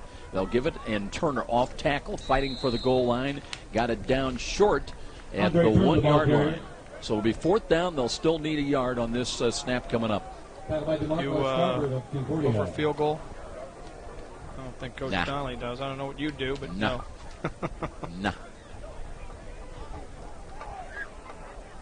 But they will run it, I've got to believe, and just try to not necessarily run the score up, but just basically get some continuity with this group that's out. So Yoder again, waiting for the snap. And same formation, motion by Williams. They'll give it up the middle, and I don't know if they've got it. Well, Yoder thinks they do, and they do. Have a 1-yard touchdown run up the middle. Turner got the 2nd touchdown of the game. Officially a 1-yard run here at the 12:46 mark, and more pyrotechnics. I don't know what you're talking about, but I like the fireworks. That too, huh? Joe, last year the Cougars won 69-0. We just put our 62nd points on the board. And Eber's been perfect here tonight with extra points. Emerson Eber on to attempt the extra point. He came in 8 of 11 on conversions to start the game. And, you know, you take those guys for granted, but he's a key component. Going to need him certainly in the next 3-game series. Every point so valuable. Right-footed kick, end over end on the way and good. And a timeout with 12:46 remaining. 63-14 St. Francis. This is Cougar Football, Redeemer Radio, Catholic Radio, AM 1450. It's time to unbank your You got that life. touchdown. For most people, it was Turner again. It was Turner. Sterile and often a confusing experience. Typical bankers just don't seem to speak your language, and they rarely remember your name. Not at Ford Financial. Ford Financial Credit Union helps you unbank your life with 8 great area locations. With 3 larger branch locations open weekends and holidays. At Ford Financial, we're continually updating and improving our services for you. Talk to one of our friendly professionals at your local branch, and they'll help you get just what you need to help manage your money and unbank your life. We mean what we say. We do what we promise, and we make your finances simple. Only at Ford Financial Credit Union. Well, there's been a run of 21 straight points now by St. Francis, stretching things out at 63-14. They'll kick it away from left to right. And again, the expectation is that we'll be joining the festivities here in the game. And Kevin Daly with 256 career coaching victories, about to get that 257th. Short kick at the 15. Returned right side, and there's Newby, and slicing his way through across the 25 to the 30 and trying to push the pack forward. And will rule the play dead at about the 33-yard line. 18-yard return. Joe, that was an 8-play, 72-yard drive that took St. Francis 3 minutes and 13 seconds to complete. Andre Turner with his 2nd short yardage touchdown of the game was a 1-yard run. Emerson Eber, as you mentioned, got his 9th consecutive extra point. And St. Francis has a 63-14 lead with 12:36 to go in this contest. Tyler Steele stays in at quarterback, the freshman, and he's gone all the way tonight. Repositioning DeMar now has him up in the slot to the left side for the Cardinals. Steele looks low snap, hands the ball off, and nice move to the outside, but tripping up. And tell you what, good play defensively by St. Francis. Was that Devin Rush? They checked the number, but stayed with it because it looked. It might have been Will Height, Joe Stanton. Will Height Cathedral. Yeah, we're getting so many new numbers. I think it was 32. Well, I thought I saw it's Ethan Chappell is who it was that was in on the play. I'll put it that way. I'm not going to argue with you. Normally I would, but at this stage of the game, I don't think it's worth it. Loss of 1, down to 9. Steele again, and calling for the ball. Once the throw spins and screens the ball near side. He's behind the line of scrimmage. You can hit him. He's behind the line of scrimmage. You can tackle him. Sorry to interrupt. Well, let's see if the officials agree. Well, the coaches for St. Francis out there. Just heard a fan yell, "Go back to the NFL" about the officiating. Yeah, that was good. Defensive interference. On defense, spot foul, first down. He said it was up. Keith Harris was called for the interference, Joe. Yeah, Coach D is having a conversation too. It's a 1-yard gain, but a first down. Got to know the rule. Spot foul. That ball, that he was at or behind the line of scrimmage, you can tackle him. So 1st and 10.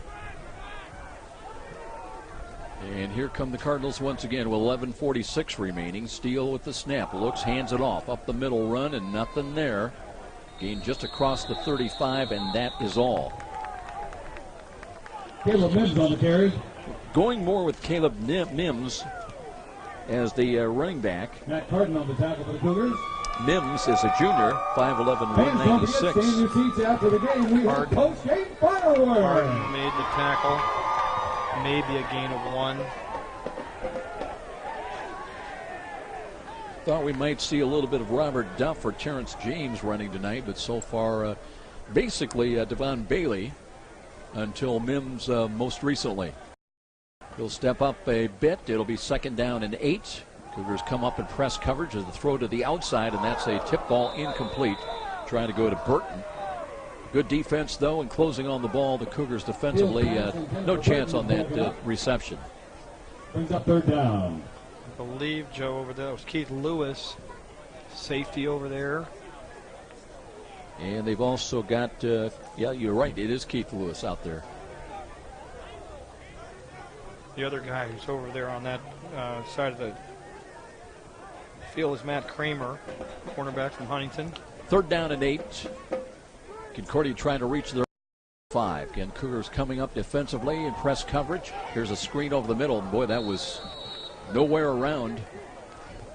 They were trying to clear out a little path that time for Mims on the screen, but 4th down, and Greenwood will punt the ball once again. Tell you what, Mike Brevard had a better chance to catch that one than anybody on Concordia. Had Brevard caught it, he'd have gone to pay dirt, but just outside his fingertips. The 11th punt, maybe, for Greenwood.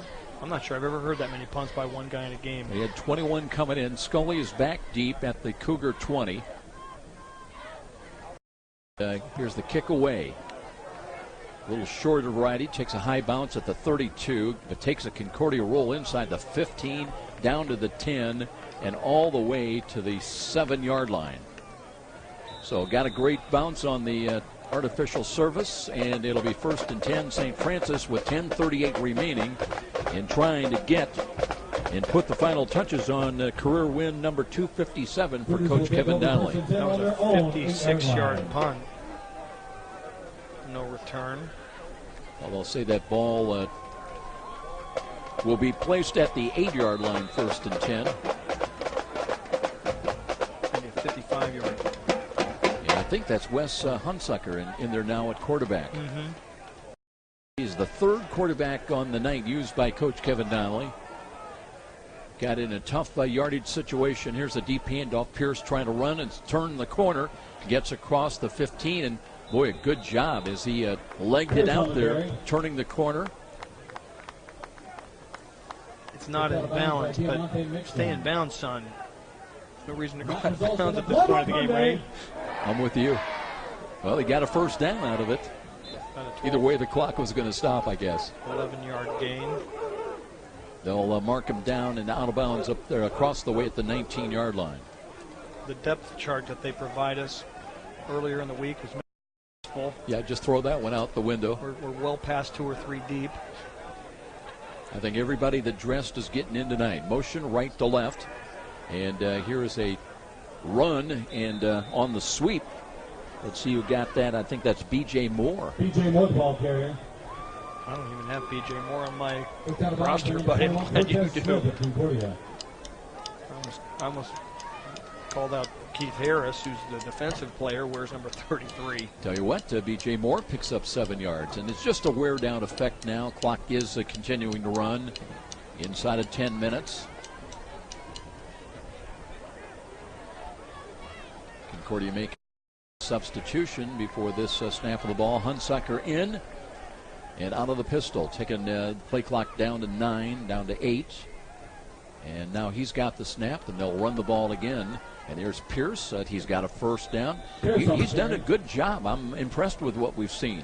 You know, Pierce runs low to the ground. He's hard to tackle because it's all shoulder pads and knees coming at you with that kind of forward-leaning run. It's a first down, by the way, at the 33-yard line. But, you know, we've got some depth coming up behind guys like Campbell and Matthews.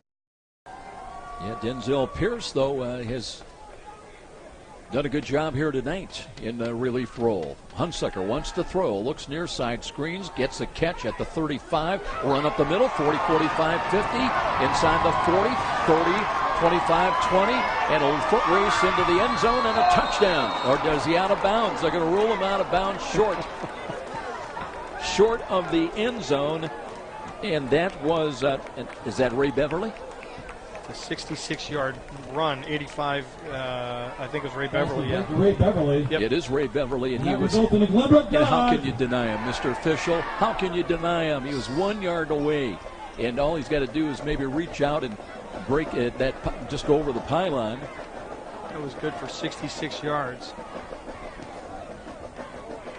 And you know what? It was about a 5-yard pass and a 61-yard run. He should have dove. If he would have dove, he would have made it. Reached out. Yep. Going down. He showed great speed, I'll tell you that.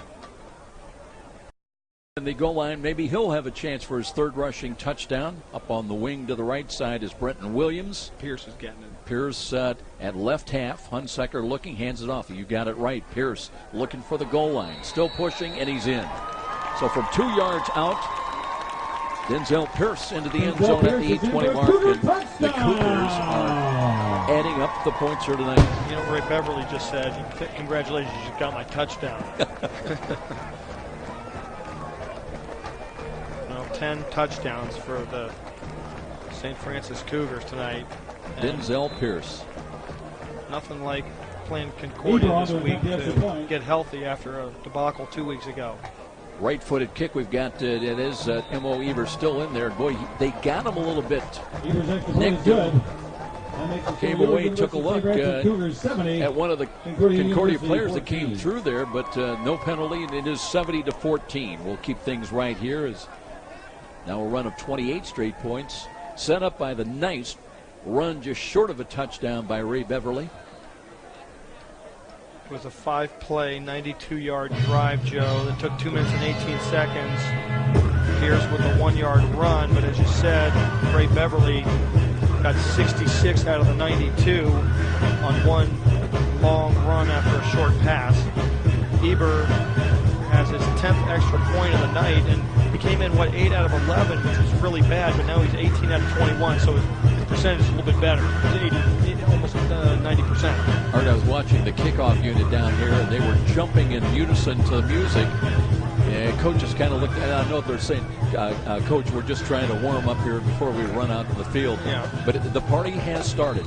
You know, that song's Jump, Joe. That's what they call it. That's why they're jumping. In case you didn't know. Seem to remember that. Yeah. Carmen with a kick. This time it kind of sails on him. Low line driver, bounces a couple of times, picked up inside the 10.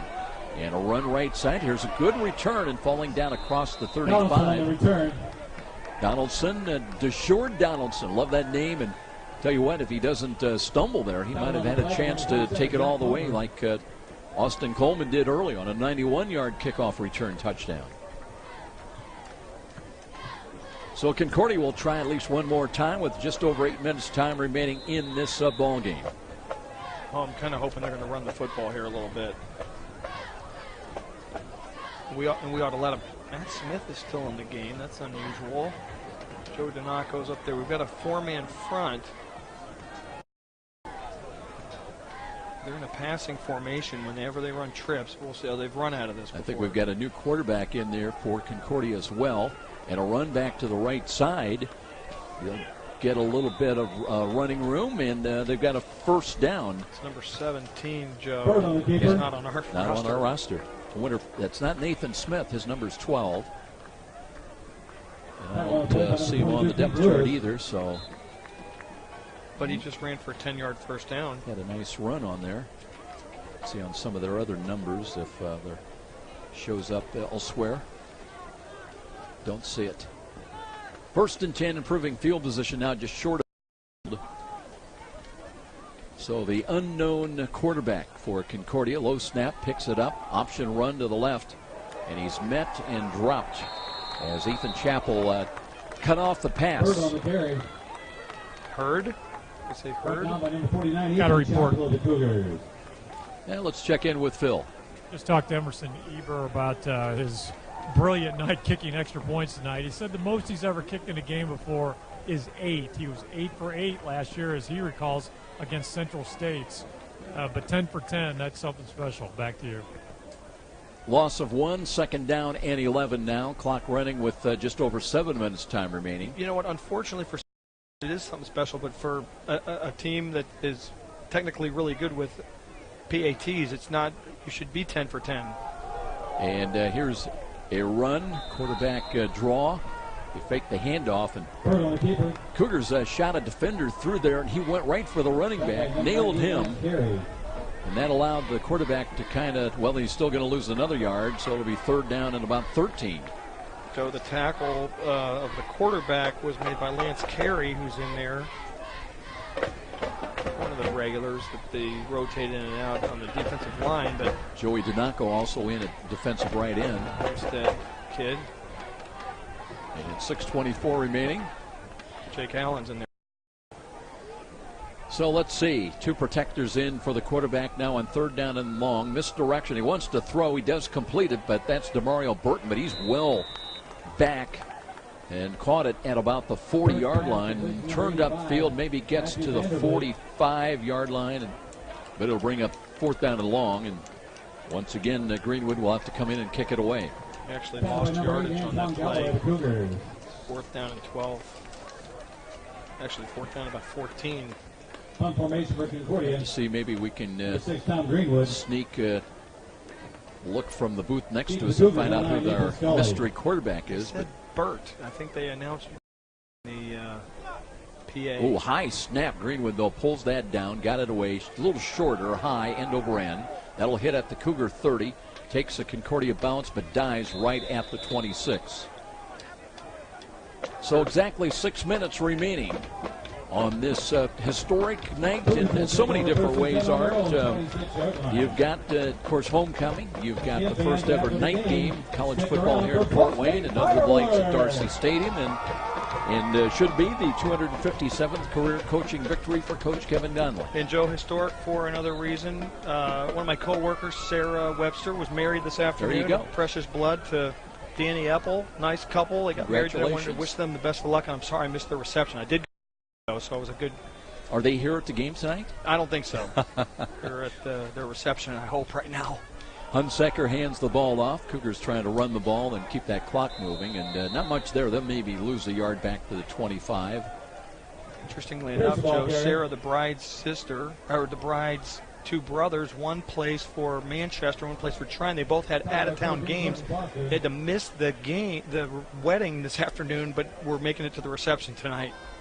Got to have your priorities. Well, if you got a college scholarship and it's to play football, you play football.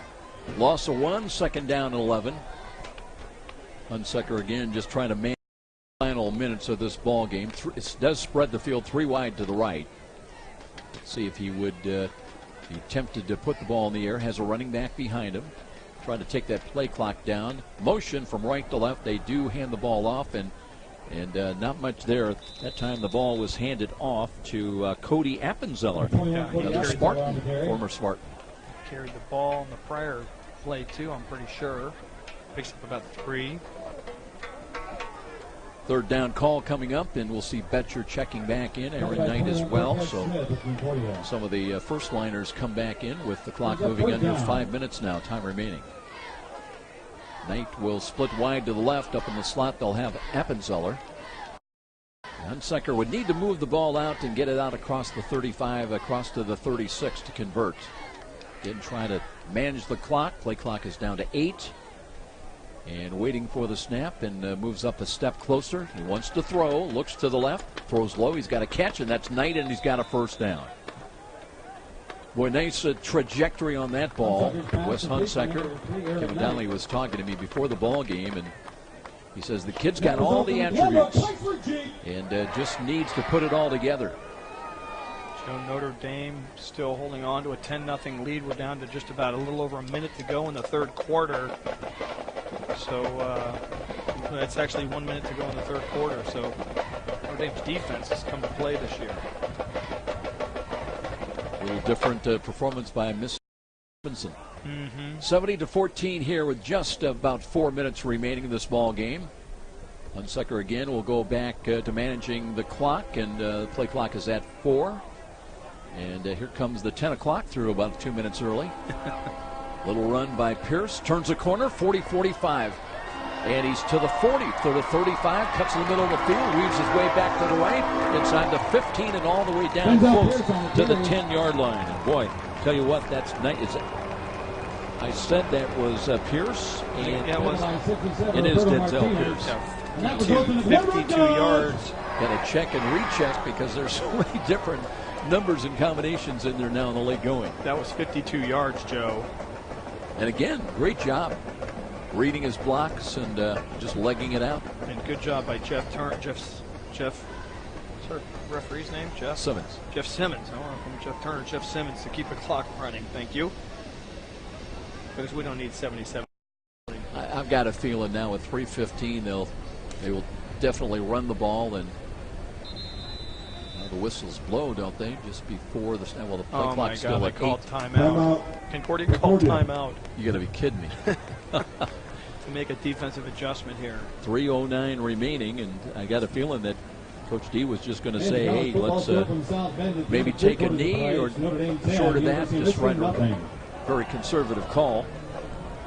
While we got a moment, let's take a pause for this message. Our score 70-14. This is Cougar Football on Redeemer Radio, Catholic Radio, AM 1450.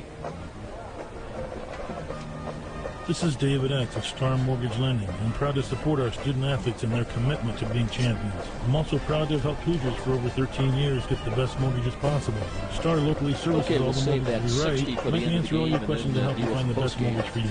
With fixed rates as low as 3.25 APR, now is a great time to finance or refinance with Star. So call me, David X, at Star 260-418-6191. Member FDIC Equal Housing Lender. NMLS number 229839. Cougars get real about it next Saturday night in Chicago against number 1 and defending national champion St. Xavier. Here tonight, though, 70-14 with first and goal at the 10-yard line of Concordia. Hunsaker hands the ball off Pierce, trying to cut it off to the left side, and then brought it down to about the 5-yard line. They'll mark him down right there. It'll be a pickup of 5. Tackled by number 47, Edison Visage. Pierce is going to look like he's doing some serious business. He's got 91 yards on 9 carries. 10. That's over 10 yards a carry.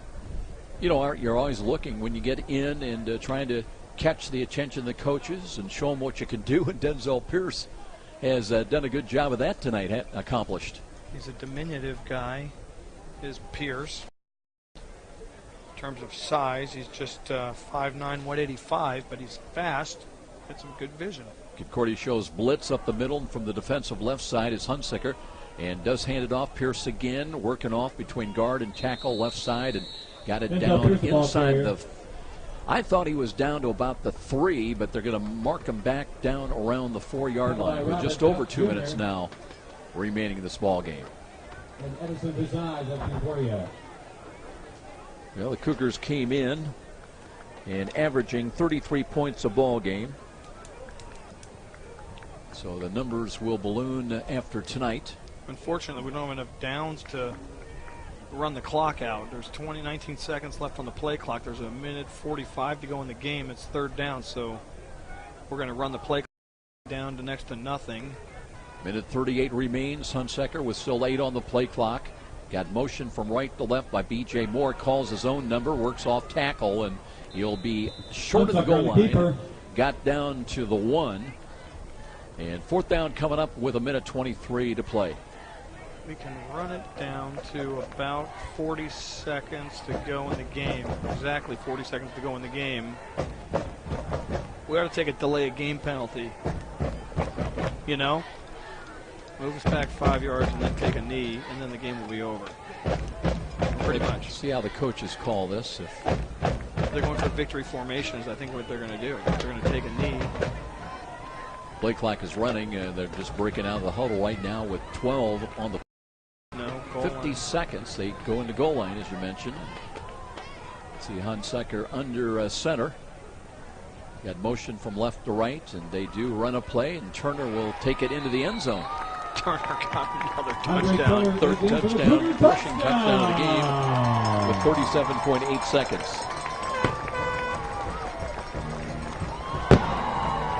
So Andre Turner with that 1-yard touchdown run. Emerson Eber on to attempt the extra point. Eber was busy earlier, and he'll be busy again. Well, they ran a lot of the clock. Right-footed kick is on the way, and that is no good. The streak is broken. Gatorade bucket. He missed it, so it'll be still 76-14 with a timeout here. We'll keep things right here. They just got Coach D with the Gatorade bucket, Joe. They're wiping him off, and you know, I'm sure he accepted it gracefully, but this is not the night you want to get cold Gatorade poured over you. And Coach D likes his hair to be well kept. Not sure that he's going to be that excited about it, but he'll take it, right? You take the lead for active coaches for any. The hair is intact. Pretty good. 76-14. Final seconds here at Darcy Stadium. Then the celebration on a couple of different fronts about to unfold here with on homecoming night, celebrating the victory, but also number 257 for Coach D. And you know, hadn't we missed the extra point there? Got tired. 8 plays, 74 yards on that drive. Took 5 minutes and 23 seconds. Carmen to kick it away. End over end. That's kind of a line drive. Fielded at the 6. Returned right side across the 15, 20, 25. And they've got some lead blockers out. And a good return up around the 40-yard line. Concordia with just 29 seconds remaining. Couple of snaps yet remaining in this one. Tackle on the play by Brandon Allman. And Pete Harris for the Cougars. Would you take the knee? I'd take the knee. Concordia will start first and 10 on their own. They'll have their unknown quarterback in there again, I believe. He said his name was Bert. Bert? Don't have him. You can find him on the roster. But all academic now, as they will run the ball to Mims. Mims gets back to the line of scrimmage, and maybe another yard, and Mims on the carry. That should do it, unless they call a timeout. They have one left. You can't bank them. Can't take them with you. That's right. They're going to run another play. Defense is staying out on the field to make sure the coaches are. I think that's going to do across. it. No, they are. That's it. 76-14 here. Bill's playing videographer and announcer. 14. Of course, looking for Coach Kevin Donnelly. Be interesting to get his reaction tonight. Game he expected to win, did win. You know, he's such a humble guy, Joe. He's going to credit his other coaches and his players. And while he deserves so much of the credit, he's right. He's gotten lots of help, but He's been an unbelievable master at building this program and collecting wins. A lot of big games. Played for 3 national championships in St. Francis. 1-1 in Georgetown. Played a 4th, yep. Actually, I think he played for 2 at Georgetown. Lost one, maybe. But all the accolades are more than well deserved. There's the team and the coaches, everybody gathered, exchanging handshakes. And just waiting for some comments from here with the judge, Phil Houck. Coach, this is a real special pleasure to be able to talk to the winningest all-time coach in the history of NAI. Congratulations. Thank you, Judge. Appreciate it. A lot of things you wanted to accomplish in this football game after the 2 weeks off. Talk about what you saw out of your offense tonight and what you were trying to develop. Well, the main thing is we wanted to play hard. We wanted to play a full 60 minutes hard. I think we did that. We got everybody in that was on the eligibility list, so it was a good thing. Seemed to split the snaps between your 2 quarterbacks. What's in the thinking process there? Well, we were concerned about it doesn't play as sharp as we like. The Yoder in there right before that, we threw a pick. But we want to come back to the Yoder and get him an opportunity to make some decisions and so forth as well. And then, we tried to keep the ball on the ground and get the game over with. And, little Pierce kid just took off. He's going to be so special. Yeah, he is. Really is. Coach, there's a bunch of people that want to talk to you over here right now. They're waiting for you. Congratulations again. Thank you.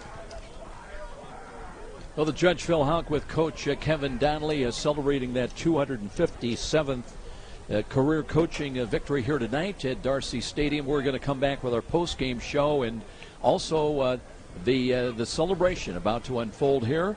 And we'll be back. This is Cougar Football on Redeemer Radio, Catholic Radio, AM 1450. Welcome to Carland, ma'am, where we have the biggest selection, the best deals, and huge savings. I'm sorry.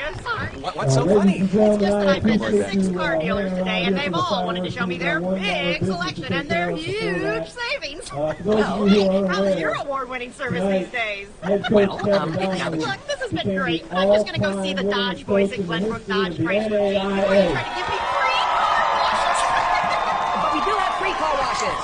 Stop it, I'm going to pee my pants. We have magnets. The Dodge boys are not like any other car dealers. They're about you, keeping more of your money. During Power Days, get $3,000 back on Dodge Chargers, Ram light-duty trucks, and a down payment match on all quad, crew, and regular cab Ram Tough trucks during Power Days. As always, get $3,000 minimum for your trade. Go to Glenbrook Dodge Chrysler Jeep on Coliseum Boulevard under the giant American flag, or online at glenbrookdodge.com.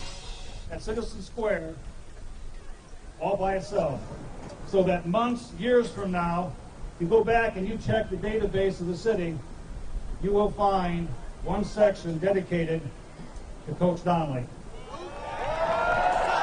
Mayor Tom Henry with a proclamation. With that, I'd like to read the following proclamation.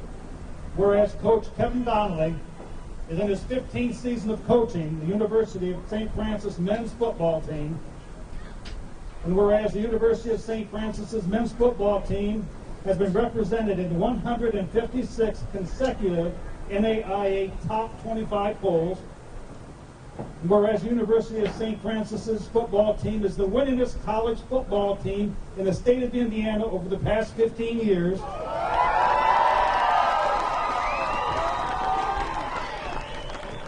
and whereas Coach Kevin Donnelly has become the leader of 45 NAIA All-Americans, therefore I, Thomas Henry, Mayor of the City of Fort Wayne, do hereby proclaim Saturday, September 22nd, 2012, as Coach Kevin Donnelly Day in the City of Fort Wayne. Coach,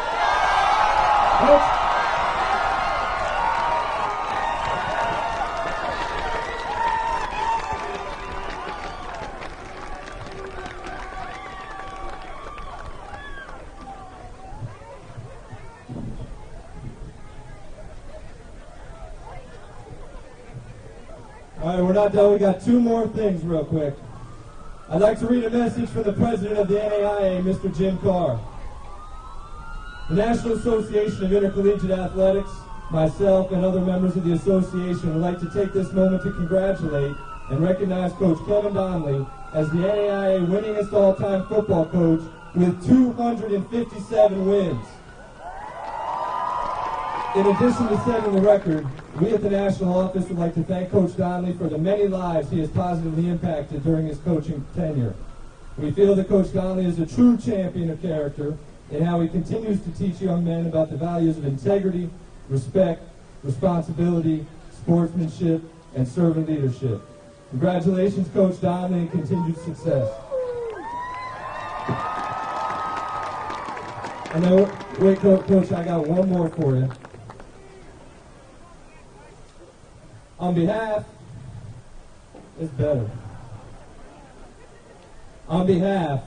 of the University of St. Francis, the trustees, the president, and everyone involved, Coach, you didn't really get a great honeymoon with your new wife, so we hope there's something in there that can help take care of that.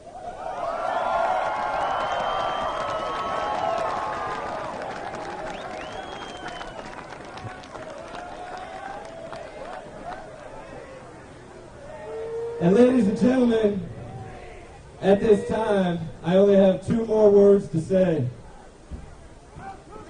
Lights out.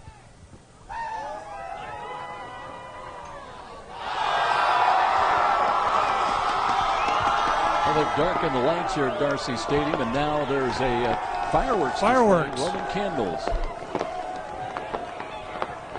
So we've had a little bit of everything here today. Quite a scene down here, guys. Kevin Donnelly with a very well-deserved, amazing honor to him, the most winningest coach in the history of NAIA football, and it's a celebration in Kevin Donnelly's stadium tonight. Well, the fireworks show going off, and fireworks during the game as well, with 76 points tonight on the board. You know, I think everybody got so excited about the game and fireworks and Kevin Donnelly's awards and everything that the statisticians forgot to come bring us any stats. Needless to say, it was a lopsided ledger. Andre Turner with 3 touchdowns, Antoine Campbell with 2 touchdowns. We had a Austin Coleman with a 91-yard kick return for a touchdown. I don't know what else to tell you. It was a good game. Well, just a great night here in Fort Wayne, and the fireworks show continues, and we'll be back with our post-game presentation right after this timeout. Cougars win here tonight at home in the first ever night game on homecoming, 76-14. This is Cougar Football and Redeemer Radio, Catholic Radio, AM 1450. Let's face it, sometimes bad things happen to good people, and sometimes you need the help of a good attorney to sort things out. For over 30 years, Denver Jordan has been helping those who need expert litigation and ethical representation. Whether it's a need for expert litigation in business, personal injury, or domestic relations, know that Denver Jordan always has your best interest in mind. Call 423-3525 for a free consultation. That's Denver Jordan, Attorney at Law, 423-3525. This is David X of Star Mortgage Lending. I'm proud to support our student athletes in their commitment to being champions. I'm also proud to have helped Hoosiers for over 13 years get the best mortgages possible. Star locally services all the mortgages we write, and I can answer all your questions and help you find the best mortgage for you. With fixed rates as low as 3.25 APR, now is a great time to finance or refinance with Star. So call me, David X, at Star 260-418-6191. Member FDIC Equal Housing Lender. NMLS number 229839. Now, with analysis of the game, what went right, what needs some work. Let's go back to the stadium with Art Mandelbaum, the judge, Phil Houck, and the voice of the Cougars, Joe Parson. Back at Darcy Stadium with Art Mandelbaum and the judge, Phil Houck. I'm Joe Parson. Big night, history-making night here in Fort Wayne. 76-14, our final score, and somewhere along the line I've lost my score sheet. We can tell you a lot of points tonight for USF as they put it all together here tonight. Josh Miller settling down after a rough start, Art, and finally getting it going. The way that Coach Donnelly hopes that he can lead this team and led them out to a 35-7 halftime lead. And as you were talking before the break, so many bright spots. The kickoff return by Austin Coleman doing his thing, and the little bit of a surprise, and Coach D touched on it in the post game, as coming out of nowhere really was the Denzel Pierce, the redshirt freshman out of Maryville, who did a great job here tonight running the football. But Andre Turner getting into the end zone, 3 rushing touchdowns, and all in all, just a great production by St. Francis. And hopefully you are hoping that this leads to good things and a lot of improvement, because a lot is necessary with the grueling schedule ahead starting next week. Well, you hope it's a confidence builder. We're not going to play against any more teams with this kind of youth. We're not going to get into a situation where we're playing mostly freshmen and sophomores, and but it's a confidence builder, and we got a lot of guys playing time. You don't know if you're going to have to get into the depth because of injuries. We got a lot of guys injured coming into today's game. I think we came out pretty healthy, it seemed like, for the guys who played today. But as I said, it's a confidence builder, and we'll see if we can carry that forward now in the next 3-4 weeks of Murderers Row coming up, 1, 2, and 7 in the NAIA. Getting the finale of the fireworks show here, post-game celebration here on homecoming at Darcy Stadium. Looking to last for a ball game, Cougars jumped out to a 21-0 lead at the end of the first quarter. They went to the halftime dressing room 35-7 leaders. The only score in that first half for Concordia came on a last-second touchdown. Well, in the final 30 seconds, they had an interception of a David Yoder pass. They took over the 32, and it led to a one-play touchdown steal to Newby touchdown pass to make it 35-7 at halftime. But Antoine Campbell with an athletic run and just a great job of taking a pitch out, getting into the end zone. He had a couple of nice runs tonight. 22-yard touchdown early in the start of the third quarter made it 42-7. And I want to give him credit for a touchdown run in the second quarter on a 17-yard scamper, but just cartwheeling into the end zone. A highlight film, a run by Antoine Campbell to make it 28-0 at that particular point. Then turnover and a fumble recovery by Jakari Johnson at the St. Francis 30 set up the second and only other touchdown of the night for Concordia. It was a 4-yard steal to Brandon Davis touchdown at the 7:22 mark. The Concordia Cardinals would be done for the night as far as scoring, 42-14 at that point, because immediately the ensuing kickoff returned just about 15 seconds later by Austin Coleman, 91 yards to pay dirt. Eber had a great job until the end of converting on extra point kicks. He was perfect on the night. Through Kyle Mathewson's touchdown run late in the third quarter, 2 yards out to make it 56-14. They got an Andre Turner 1-yard touchdown run in the fourth quarter. Denzel Pierce from a yard out at 8:20. And as we mentioned, Eber was perfect on all of those until Turner ran one in from a yard out with 37.8 seconds remaining. The extra point was wide, and that would end the scoring tonight for St. Francis, getting that third victory of the year, 76-14. And now on to Chicago and the start of just a grueling series of road games. Cougars won't be home until back at Darcy Stadium on Saturday, October the 27th against Siena Heights. But it all gets real next Saturday night, Art, at Chicago. 7 o'clock, the kickoff. That's Fort Wayne time in Chicago. 6 o'clock local kickoff. And our pregame show next Saturday night at 6:45. Well, Joe, it was an impressive one-sided victory. One we kind of expected to see. It was, as you said, a slow start for our court. Both of the two quarterbacks who played most of the game, but they both settled in, Miller and Yoder. And, we got a lot of guys to play, and that's good. The one injury that Anthony Moore went out with the slight concussion, that was the early diagnosis, and we'll see how quickly they can do that baseline testing and see how he measured up. Because, again, with all the injuries, losing Brody Calbaugh, we would expect he's gone for next week, possibly. It's a hairline fracture, but Coach D does expect him back. It's just a matter of when. But losing Tracy Hathaway for the year with the ACL tear, Quinn Doan did not play tonight, Rex Dravenstadt did not play tonight. So, again, if you lose another Anthony Moore, something like for Moore in the game, especially next week against the number 1 ranked team, you got to have your horses. Yep, and we're not going to have some of them, but getting lots of reps in this game and gaining some more depth because of game experience should help. And Denzel Pierce could be that star on the horizon, running well here tonight as the Cougars win it by a final score of 76-14, and now headed to Chicago, then to Indianapolis, and out west to Iowa against the number 1, number 2, and number 7 currently ranked teams. So tonight, though, it ends with a fireworks display both on the scoreboard and in the air, and St. Francis comes away with a victory. The 12th ranked Cougars win it by a final score of 76-14. Special thanks to our studio producer tonight. His name is Robert Scora. For the judge, Phil Houck and Art Mandelbaum, I'm Joe Parson. Till next Saturday night from Chicago. So long, everybody. Thanks so very much for listening. In the name of the Father, and of the Son, and of the Holy Spirit. Amen. We give you thanks, O Lord, for the opportunity Robert, to have thanks been for the together help. today. As we depart now, we ask you to send your angels to watch over us. And we'll talk to you lead from us in Chicago. safety, to See you, return buddy. to our homes, to our families, to our duties and obligations, until we come back once again to be reunited with you, who are Lord, forever and ever.